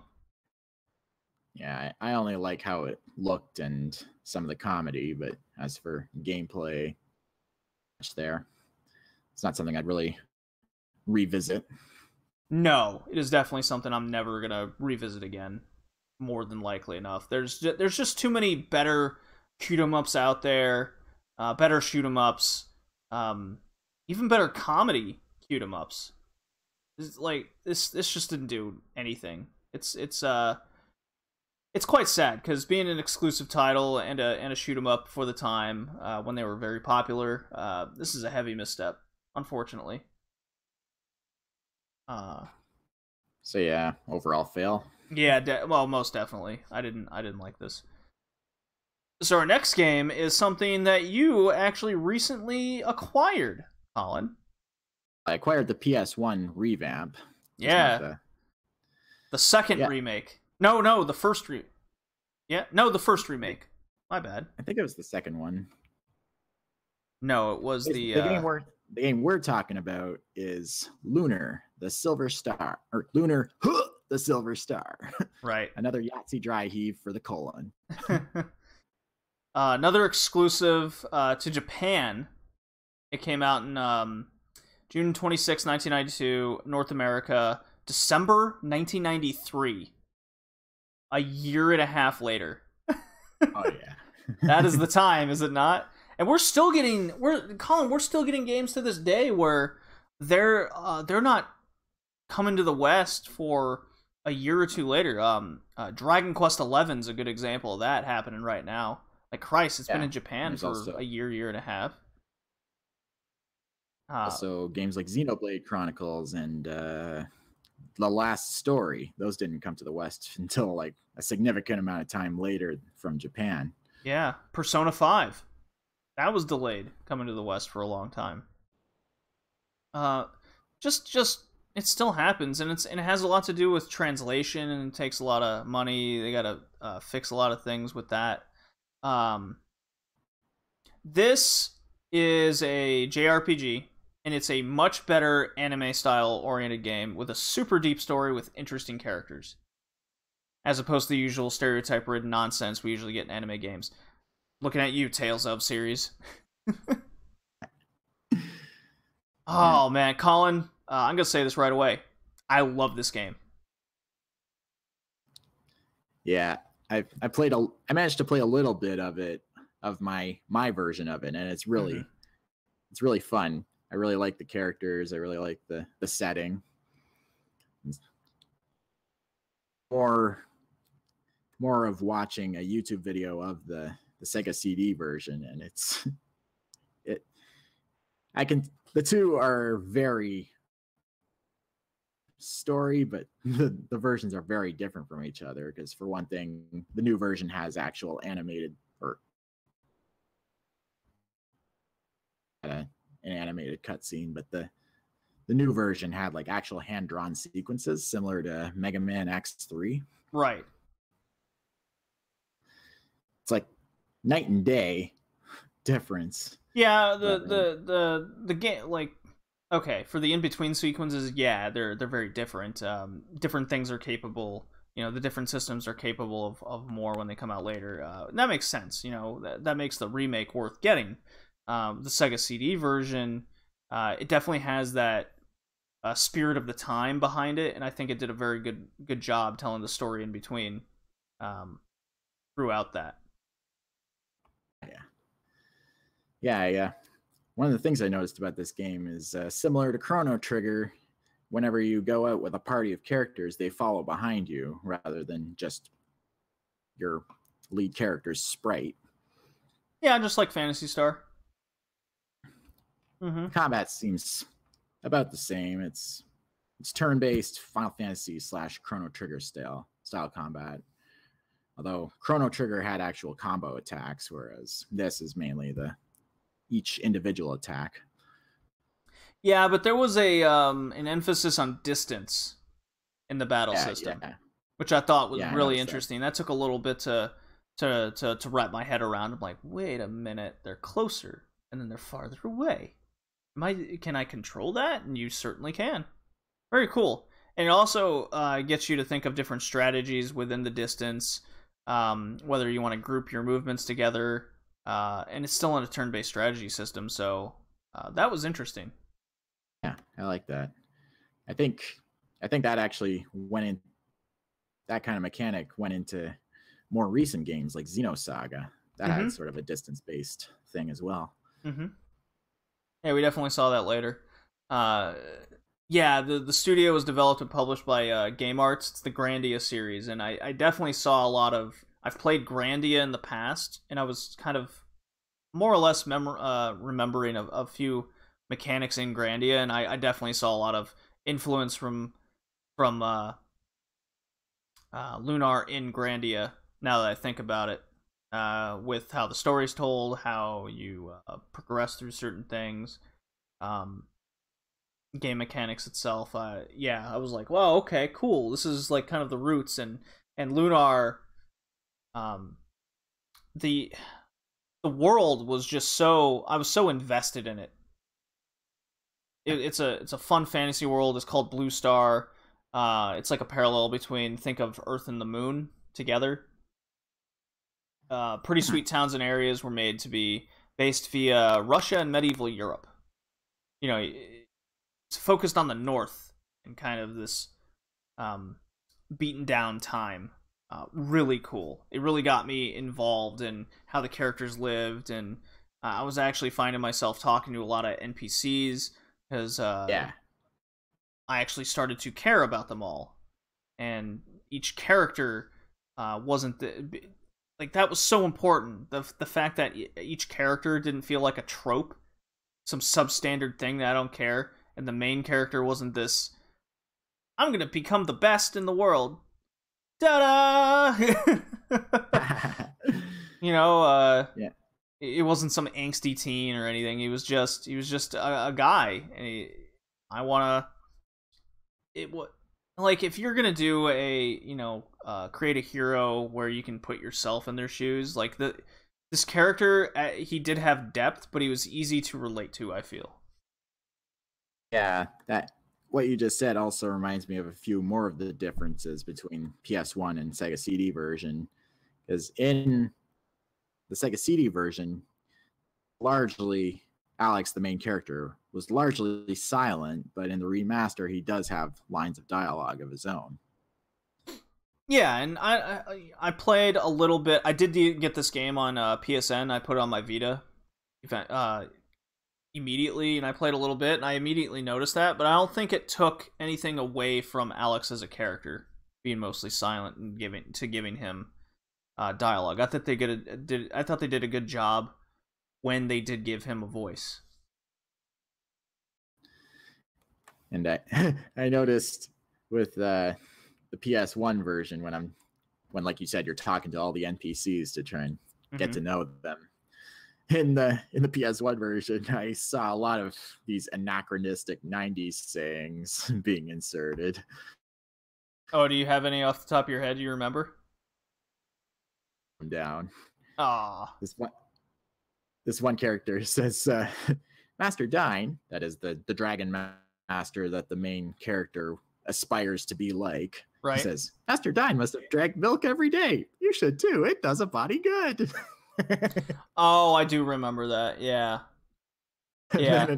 Another character says, when I grow up, I want to be a dragon master too. That's why I eat my Wheaties. Yeah. Yeah, the translation, this game has a very good translation, and it's very specific to the region you're in. You're not going to get Wheaties references in Japan. I feel. I did like how the plot begins and unravels. It reminded me of Dragon Quest type games, where it starts out slow. You have your motivation, and then as things unravel, you get more entangled in the war. But in this one, so Alex wants to become a dragon master. He goes and gets a dragon. The dragon poops out like a gem. And you're like, cool, I got my dragon poop. You go on, and then as things progress, you get entangled within some bad guy's plot, which I didn't totally understand. Other than he's just like, I want to make this place worse. I was like, well, okay, Lunar, you're lucky I like the world and all the characters more than this nefarious plot, because that part was very generic. Just seen it a billion times. I'm the bad guy and I want to make things bad.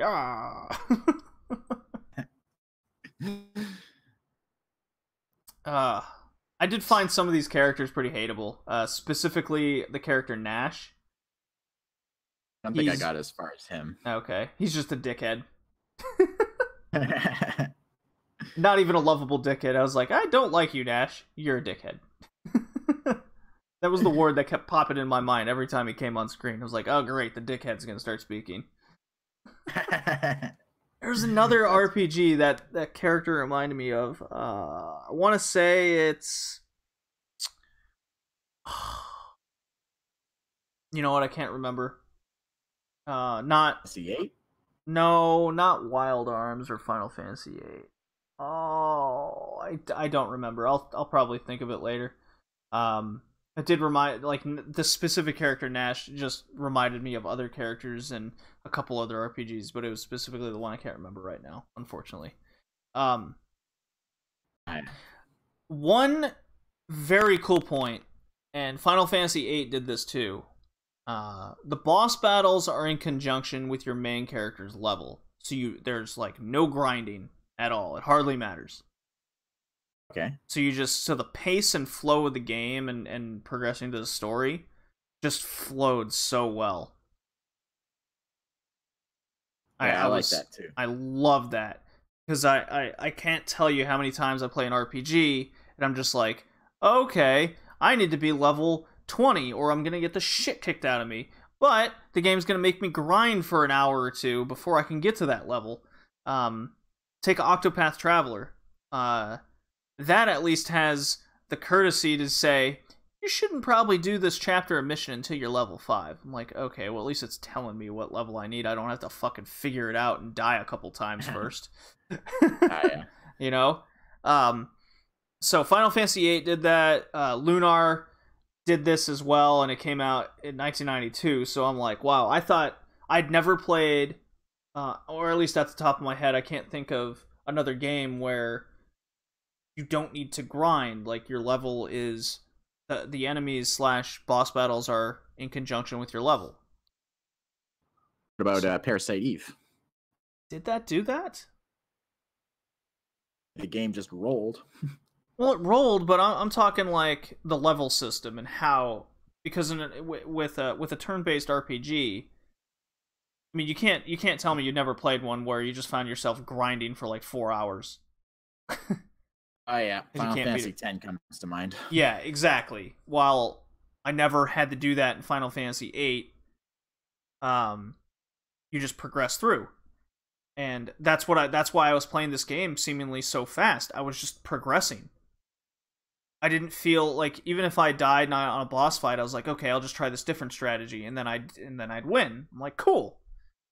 That's a good game. That's a good RPG. I really, really like that system. There's a reason why I immediately, when I was done with the Sega CD emulation, I immediately went on PSN and spent the $15 and got this on my Vita. Like, I was 100% into this game. I was going into this. I've never played a Lunar game before. I've only heard, people talk about it and like, okay, it's cool. Fantastic. I love this. What about you, Colin? It looks like a lot of fun. I mean, I first heard about this game when I was looking for games for the Damsels in Distress cast, because at one point, one of the female characters midway through the game gets taken by the enemy, and you have to rescue her. So she sure does. She's a very likable character. She actually does stuff, so you want to rescue her. Right. Yeah. And I noticed the humor in this game could be really funny, as we've kind of gone over. Yep. It's like when you're talking dragon, it's like, why is it humans prize diamonds? Don't you know they're made for my what's the use here? Yeah. No bad language here. I here. just laughed my head off at that.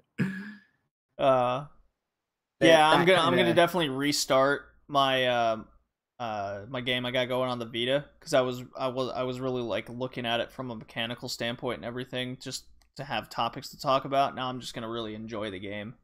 I find myself doing that for a lot of podcast games that we do, where I'll restart the game and then just sit back and chill and enjoy, more than trying to be critical about things. It's just in my nature. So there's been 3 remakes of this game, Colin. Uh-huh. So you can get the PlayStation version for about $40. That's the one you got. You can get Lunar Legend on the Game Boy Advance. That came out. That's about $15. As you can imagine, that's gonna have some limitations on it, because it's on the Game Boy Advance. And then a PlayStation Network came out. PlayStation Network version came out. It's the PSP version, and that's a 3rd remake, and that's arguably the best version, with a lot of refined stuff. The random battles aren't so RPG of the time, you might say. Because let's face it, the rest while the game is very solid and the story's there and the characters are fun, the game is very much go around towns, go in the dungeon, do the thing. That's just in the nature of games, of our RPGs. But if they make the game loop and the story interesting, which I think a lot of RPGs are lacking these days for sure, then that game loop won't get repetitive. It won't feel that way. One last thing I wanted to point out is that with the Sega CD version, it had mainly digitally animated still frames, and that actually heavily reminded me of Ys 1 and 2 for the TurboGrafx. Yes. Absolutely right. I didn't even think of that. Downloaded that onto my Wii, and I was very surprised to see like this head of this girl you rescue actually speaking out loud. And it always surprises me to see games from the early 90s with actual voice acting. Oh yeah, I mean, shit. It blew my mind when I popped in Blades of Steel on the NES as a kid, and it went Blades of Steel. I'm like, oh my god, it's talking to me. Yeah. So Lunar the Silver Star gets an easy pass from me, Colin. Easy pass. Oh yeah. I definitely want to play more of it later. So the next game, all right, Colin, why don't you talk about the next game? I'll be quiet for a little bit. This next game is called Popful Mail. It's another very anime style game that came out for the Sega CD. Got a theme going here. Yeah, so according to your notes, it came out in 1994 as an exclusive in the West. PC Engine CD, TurboGrafx. Mm-hmm. Developed by Sims, I don't know who they are, and published by Working Designs, which is the same company that did the American version of Lunar, the Silver Star. And it kind of shows it's kind of got that same early 90s anime style to it. Oh, big time. And that it's got kind of a... that it shows in our opening cinematic. It reminded me a lot of the Wheel of Time series by Robert Jordan. I'm not familiar. It's a medieval fantasy series, kind of like Lord of the Rings. Okay. Basically, big evil guy in the past trying to take over the world, and then this big war between dark mages and light mages occurs, and then the big evil guy gets sealed away, but he's starting to make a comeback. Mm-hmm. Sort of Lord of the Rings-ish, but that in there wasn't necessarily seal away, just heavily weakened, but splitting hairs. Anyway. I mean, they're pretty long opening cutscenes, but I love the animation style, which is very nostalgic for the time. Reminded me of Slayers again. Even the slapstick comedy was kind of on the in the same realm of Slayers as well. Very, very interesting. We got two games here that reminded me of the same anime. That's just the time, though. That was the time. Yeah. Basically, our premise is that you're playing as this female bounty hunter named Popful Mail, who is trying to make a name for herself as a bounty hunter. She's trying to get rich. Just like Slayers. Yeah, and she first thing we see her do is try to take down this one guy who uses these wind-up toy style little robots as his minions. Then we see her cutting a swath through them, but the guy manages to get away. So there goes her payday. Right.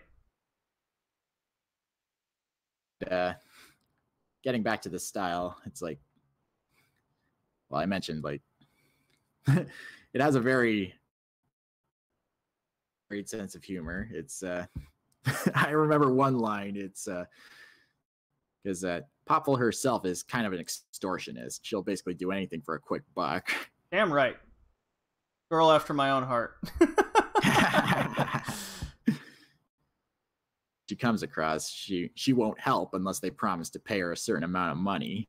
Mm-hmm. And one of her lines is, "So, you gonna pay me to make a man out of you?" Don't you just love double entendres? Love it. This game, being that it was a side-scrolling platformer the way it reminded me a lot of the Monster Hunter series. Or Monster Hunter, oh my god.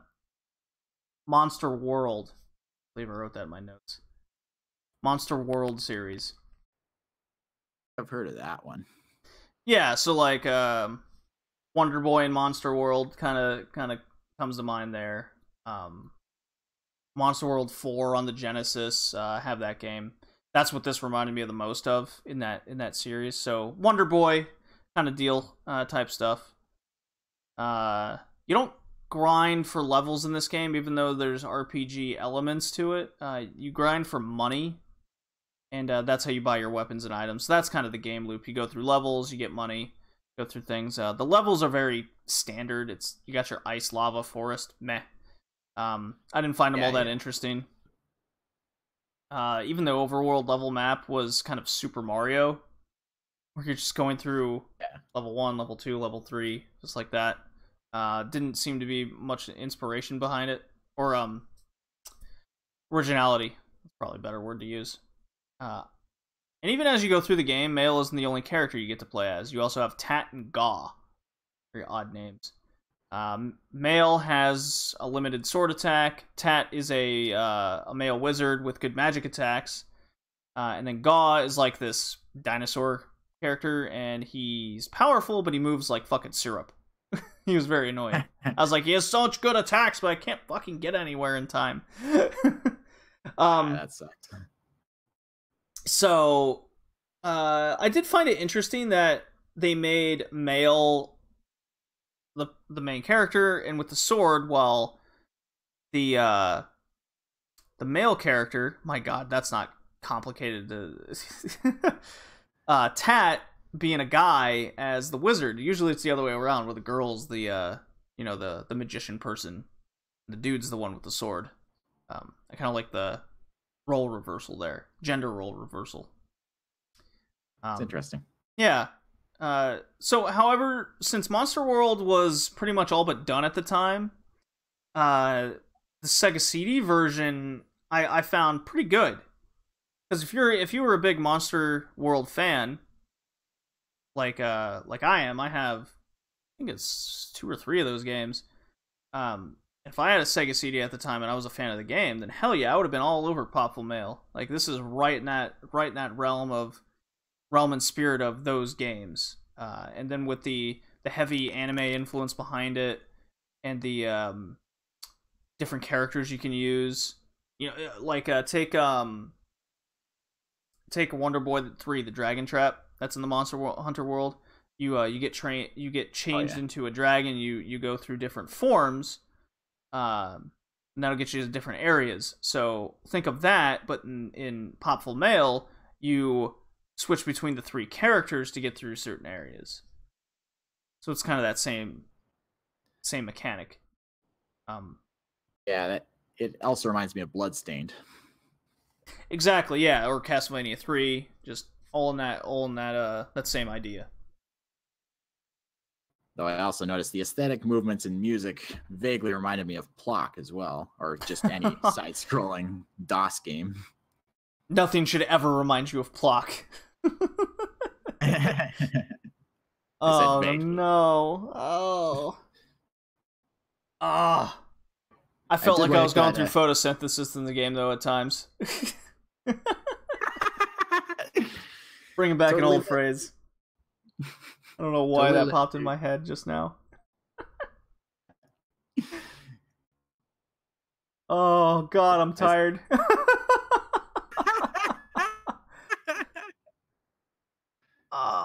I wish this game had more interesting levels, Colin. I really do.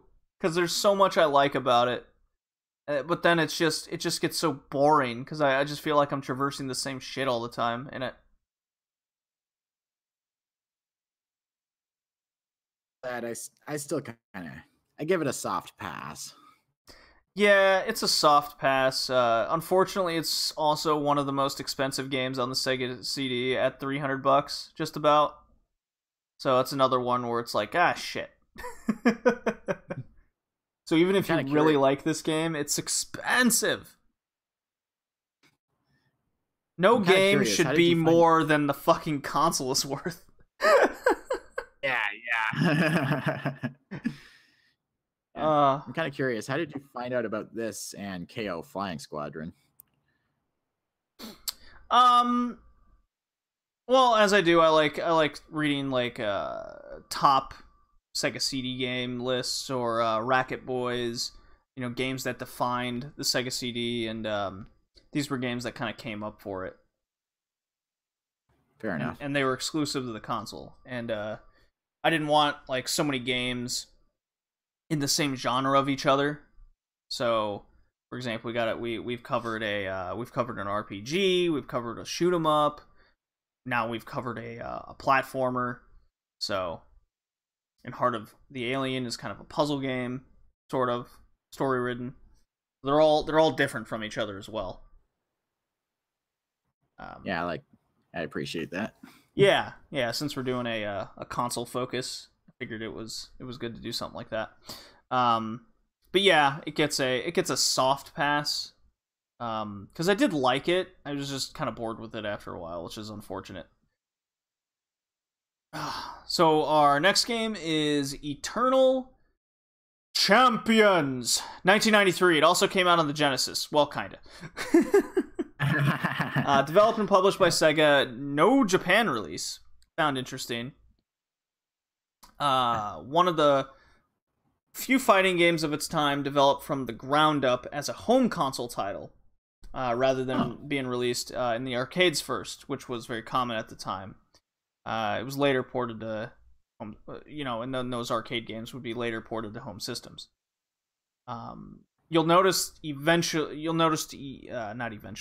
Immediately that this game seems like it's if Street Fighter 2 and Mortal Kombat had sex. And they popped out Eternal Champions. That's what this game felt like to me. Immediately. As far as plot and concept are concerned, it actually reminded me of World Heroes 2, which we covered on a previous cast. Well, yeah, plot concept for sure. Yeah, absolutely. You're absolutely right. I agree with that, Colin. Just a bunch of people from different time periods and they put a heavy emphasis on, well, they met their timely demise early, so that's why everyone's kind of in their hot teenage years.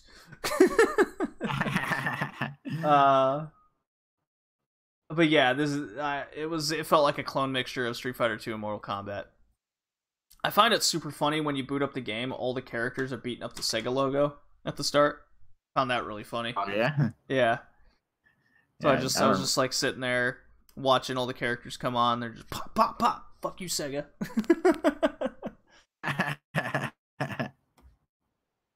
I found the character and monster designs are super unique with large sprites. I really appreciated that, especially from a fighting game. Yeah, they're very detailed. Yeah, and being that it was on the Sega CD, they definitely had the space available to make the sprites bigger and have all the environments and background just littered with detail and atmosphere. There's one stage with fog rolling around in the foreground and background. It's really cool. And as your characters are jumping, the fog kind of shifts. Lots of cool details in this game. Cool. But I thought it seriously lacked any sort of cool aesthetic with the rest of it, such as it's just a plain health bar, no names. It just has a yin and yang symbol on the left and right at the tops. Like, no, nothing went there, which just seems so odd when all the character designs and the environments were so detailed that they just put a bar up there. Yeah. It was quite distracting. From what I saw of it, seemed to play a lot like Killer Instinct in Mortal Kombat with a little bit of Samurai Showdown. Just like you got weapon use, rolling combos, and it plays the most like Samurai Showdown in terms of simplicity of special moves. Mm-hmm. That is to say, not a whole lot of them compared to a lot of other simplicity of special moves. I wouldn't use that term with it. I found the special moves very complicated to execute, personally. And there's just like a slew of them. There isn't just one. There's multiple. I'm like, what am I doing here? Yeah, I guess I didn't look as far into it as you. Yeah, but I was trying too many different things. I'm like, how do I fucking do this? This is irritating. I had to look up a guide online on how to execute, because every character is so different from each other, and the being different sizes and whatnot, the pace of the game, how fast it played, like a Street Fighter 2 Turbo, just felt too fast for what I want to do. I guess that's where you got your Killer Instinct comparison from. Yeah, for sure. Yeah. In this game, unlike a lot of other fighting games, you can actually hit the projectile attacks back at your opponent. Yes. That was pretty cool. Oh, there's just one problem with that, Colin. The computer can do it too. That sucks. Because the game is too fucking hard. There was no balance at all for me learning this game. At all. I was just like, okay, I guess I'll go to practice mode. And in practice mode, you just like kick a ball forever. Like, great. That's interesting. You don't even fight a character. Oh, this is awful. I mean, luckily you can go to like training mode and pick some characters and up the difficulty, but that's not why I'm playing the game. I want to play, you know, I want to play the arcade mode or the story mode or whatever fighting game it has to offer. I just found myself, because the game was so fucking hard, I was just in the practice mode for hours. I'm like, all right, I'm done. I'm fucking done with this. Because I would just get one shot killed all the time. Oh, that sucks. One shot, I would just get comboed to death by the computer. It just felt like the computer in the story arcade or whatever you want to call it was. If you'd like, I can send you a notification if I find answers to questions you know within a ask them. Would you like me to do that? Computer off. No. Oh my god. Okay, that kind of came out of nowhere. I saw the light come on. Oh god. Unintentional. Anyways. Yeah, the AI, I'll use that word now. The AI just felt like it was on hard mode, and like it was irritating. It was too hard. The game is okay, but if the difficulty has such a high entry fee, then for a casual fighting game fan, it just doesn't go well for me. I definitely see this game for hardcore fighting game players, and them being really good at this thing. That, like, this game's for you. This game's for a hardcore fighting game player, and you have to be good at them. Otherwise, you just won't really have fun because you'll just be so limited in what you can do in the game. Fun getting your butt kicked over and over. Yeah, it gets irritating, doesn't it?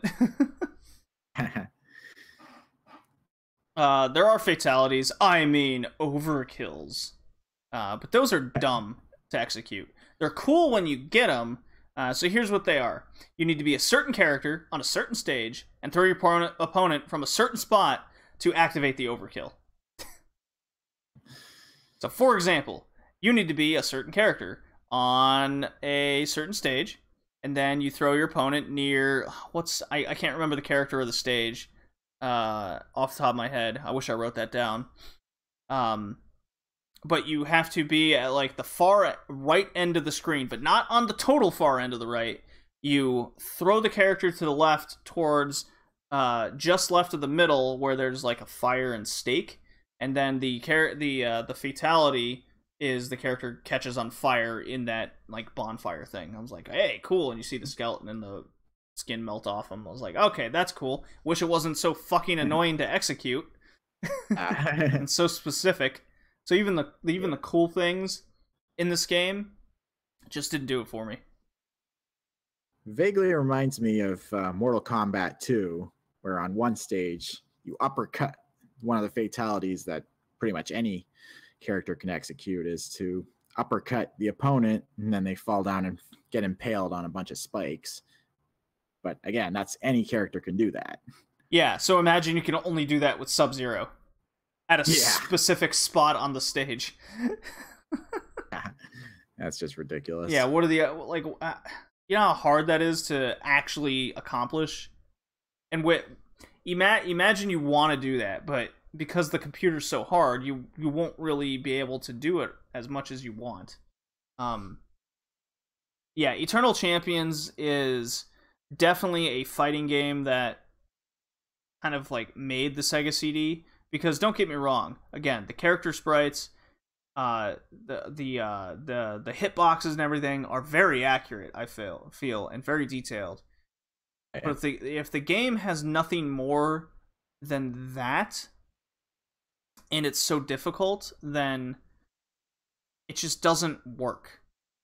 You know, there was a sequel that came out, and from what I read, it fixed a lot of that. But in all intents and purposes of this game, too many flaws for me to actually enjoy this. So it gets a fail out of me. Although I just thought the way you're describing the fatalities, every time you successfully do one, the Sega CD should pop out a prize of a couple of movie tickets or something, just for having done that. Yeah, because I was like, my God, it taught me how to do these overkills, and then as I'm trying to do it, I'm just trying over and over and over again in fucking training mode, and I just couldn't do it. And that, God, I look it up online. I'm like, wait a minute, what? I did that there. He goes, no, you have to be a specific character, and you have to do it from only this spot. I'm like, oh my God, get bent. All right. Yeah.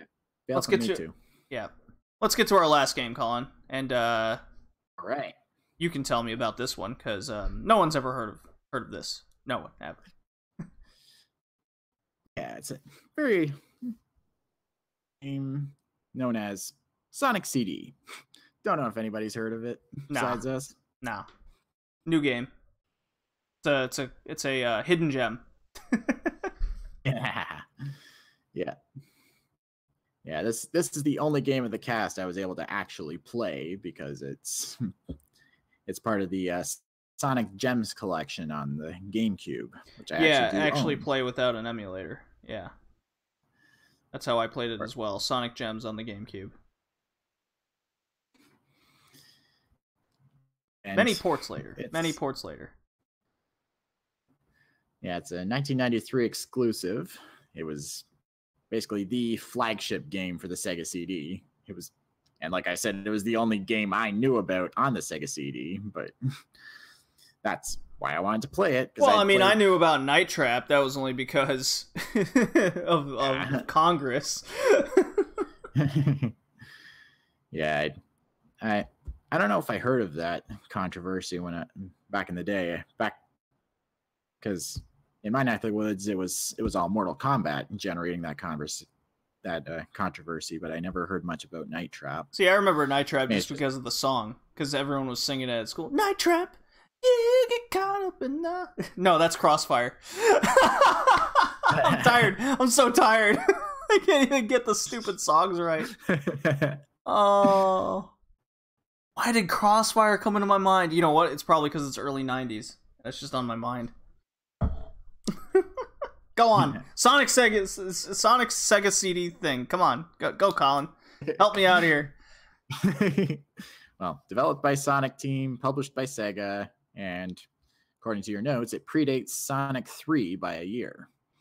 Yes. I think. Keep going. I'm going to look that up right fast. So it has a more detailed art style to it. I actually see a lot of it in Sonic Mania, honestly. It was like... Mm-hmm. Yeah, Sonic 3 came out in 1994. I was correct. Whew.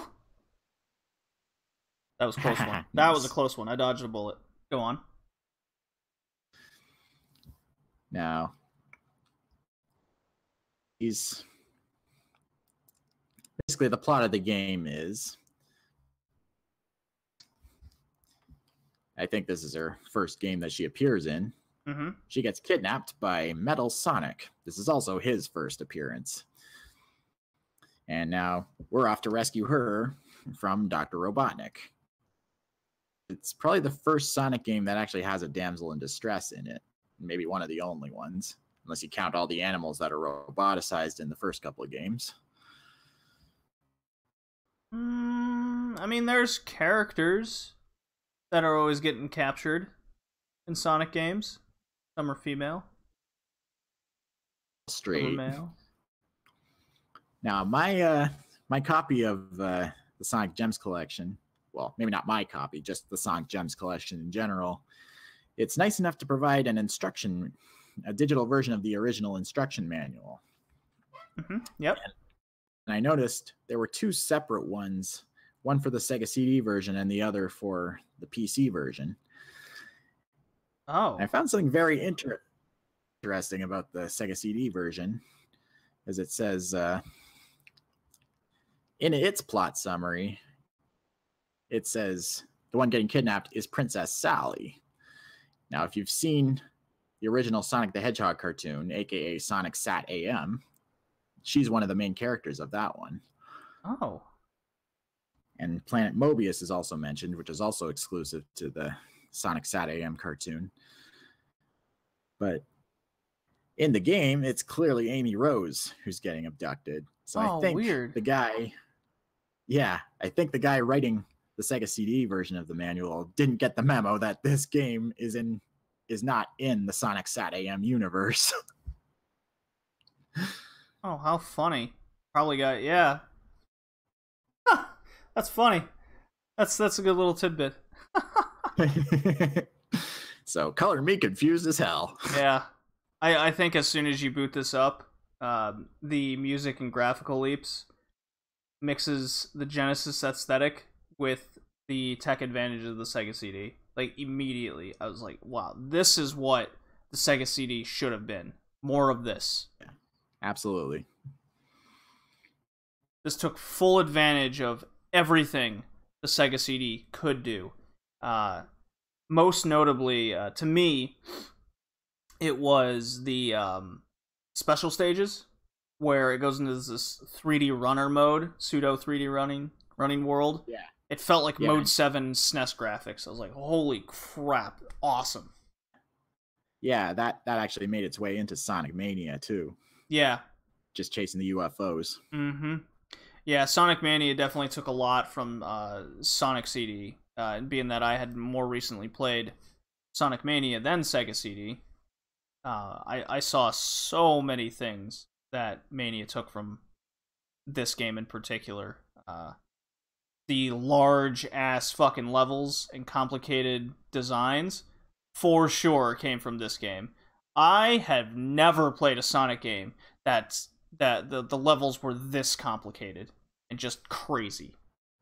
Not saying it's a bad thing. It was just like, I looked up Colin, do yourself a favor after the cast. Look up a map of any Sonic CD level.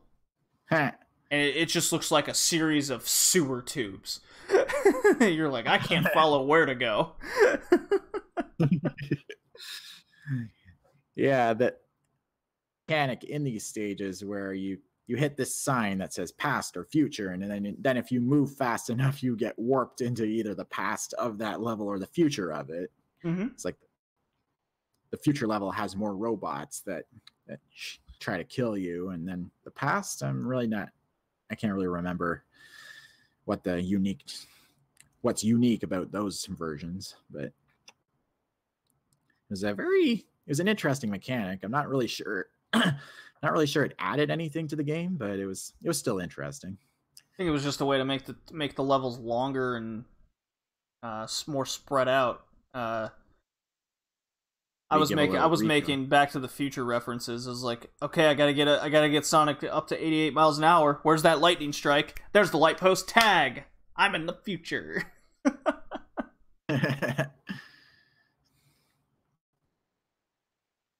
But yeah, stages are fucking massive. Slew of shit to traverse. Made no sense. I noticed that in this game, when you kill enemies, instead of the animals being de-roboticized, it instead has flowers sprouting in place of them. It's kind of a small detail, but I just thought I'd point it out. Oh yeah, now that you mention it, that is true. I didn't even think about that. Didn't even occur to me. Huh. How do you like that? I wonder why they're flowers instead. Maybe you kill them and they're just going back to the earth to sprout new life? Giving it a bit of a darker edge that way, I see. Absolutely. Well, hey, the Sega was the edgy one. Yeah. I should have mentioned that earlier when the Night Trap and Mortal Kombat controversy was happening. Sega actually embraced it, saying, "Yeah, look how edgy we are. Congress is like mad at us." Yeah. We're the cool guys. The cool guys. Nintendo's for lamos. They don't have Congress getting mad about their games. Yeah, I really like Sonic CD. It's a Sonic game in the end. So it's a lot more of the same thing, just bigger, badder, more graphical leaps. The music is fucking phenomenal in this. Yeah. It's an easy pass. You can't talk about the Sega CD and not talk about Sonic CD for sure. It had to be on the list. Absolutely. Gets passed for me too. And it, with that whole instruction manual thing, reminded me I should get back to watching Sonic Sat AM again, because it was a genuinely good cartoon. And I mean, I only watched snippets of it growing up, but what I did watch, I really liked, despite all the dated lingo that Sonic constantly spouted. Whoa. Say stuff like, gotta juice, which is his way of saying, gotta go fast. Right, gotta juice. That could mean multiple things now. Yeah. Or this is Mondo trouble. Oh my god, Mondo. Yeah. Even the Ninja Turtles didn't use that one. I don't know about that. I remember. Oh, hey Donatello, this is Mondo. Cool. Get me a Mondo. No, they definitely said Mondo. Get me a Mondo pizza. Yeah. Yeah, they so did, Colin. I swear. I think they did. The childhood me is trying to remember things. Fun fact, Sonic was voiced by Jaleel White, who is the guy who played Steve Urkel on Family Matters. Really now? Yeah. Huh. What do you know? In both of the 90s cartoons of Sonic the Hedgehog, he voiced Sonic. Well then. All right. I think that does it for our Sega CD. Very interesting. Learning about the start of the demise of Sega, and it all started with the Sega CD, with the development hell that it went through, the miscommunications, not believing in the Sega CD, and in my opinion, Colin, based on the games we played, half of them aren't good. Half the games are duds. And these are the games that defined it. Really? Aside from Sonic CD. Well, I mean, you're going to get a hit on just about everything, I feel. I mean, even the 3DO has Gex. Yeah. So, just to reiterate the games we played, from top to bottom. Heart of the Alien, KO Flying Squadron, Lunar the Silver Star, Popful Mail, Eternal Champions, and Sonic CD. Colin, my man. Favorite and least favorite? Well, this will come as a surprise to absolutely no one, but Sonic CD was my favorite. Ah. Lunar the Silver Star gets a close second. Does it now? Who saw that coming? And least favorite? Absolutely nobody. Least favorite, I would have to say Eternal Champions. Just personal preference. Not really a fighting game guy. Oh, how about that? So, my favorite turned out to be Lunar the Silver Star. Nice. I adored it. I immediately got it. It was, I already had Sega CD on the GameCube, so I didn't have to. It's the only game on the list that I felt like I had to have. And for an RPG to do that to me these days, that's pretty hard to do, because I have pretty much every RPG I want to date. And then my least favorite is KO Flying Squadron. I felt like that was a waste of time. At least with Eternal Champions, I saw the good in it. KO Flying Squadron, when the gameplay was just boring and average at best, no thank you. And as Kevin would say, with a $500 entry fee, fuck that shit. Well, hey, we got the cardboard cutout here. The cardboard cutout of Console Kev definitely always agrees with JD. That's me. Times to warrant the porcelain yet. Right. So, if you've enjoyed the podcast and you want to support us, a great free way to do that is to head over to iTunes or Stitcher Smart Radio and leave us a review of any kind. I'd love to hear your feedback of how the podcast is. And if you're looking for more than just retro gaming, the Red Leaf Retrocast also offers anime, wrestling, and modern gaming. Each modern gaming episode is monthly. That's where we talk about each of the month's gaming releases and any topics we want to talk about. So definitely head over there. We're also on Spotify now and many other of your favorite podcasting outlets. And thank you for joining us. All right. We will see you on the next one, folks. Alrighty. Fun. We're done. Just over 2 hours. Perfect. Oh, this is the best. Right.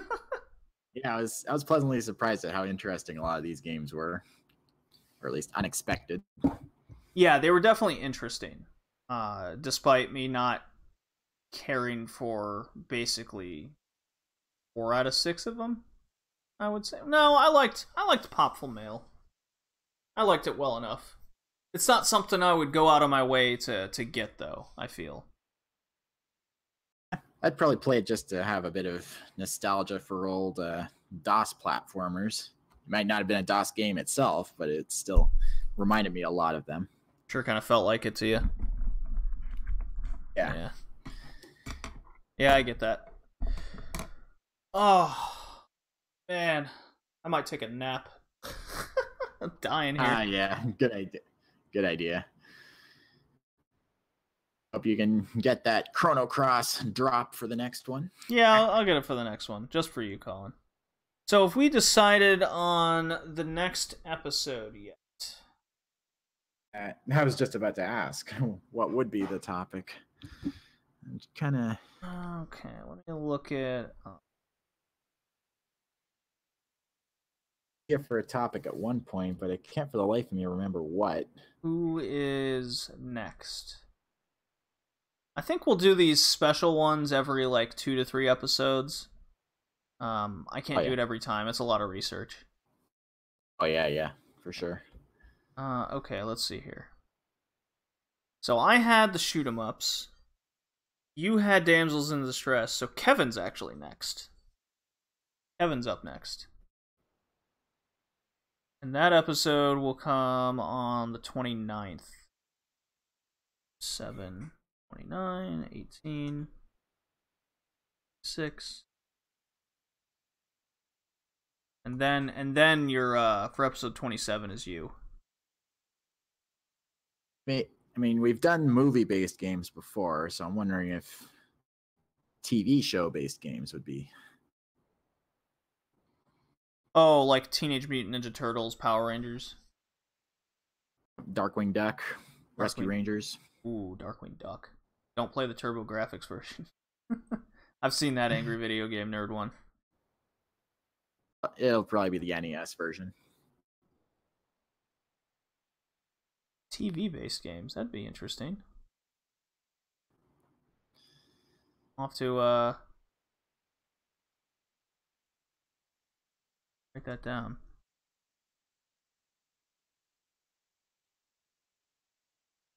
Time travel-based games for a future idea. I'll say TV adaptations. Yeah. It's good.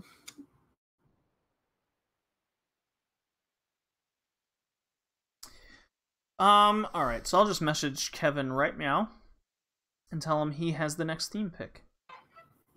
Sounds good. And just let us know on Messenger when it comes available, and we can go from there.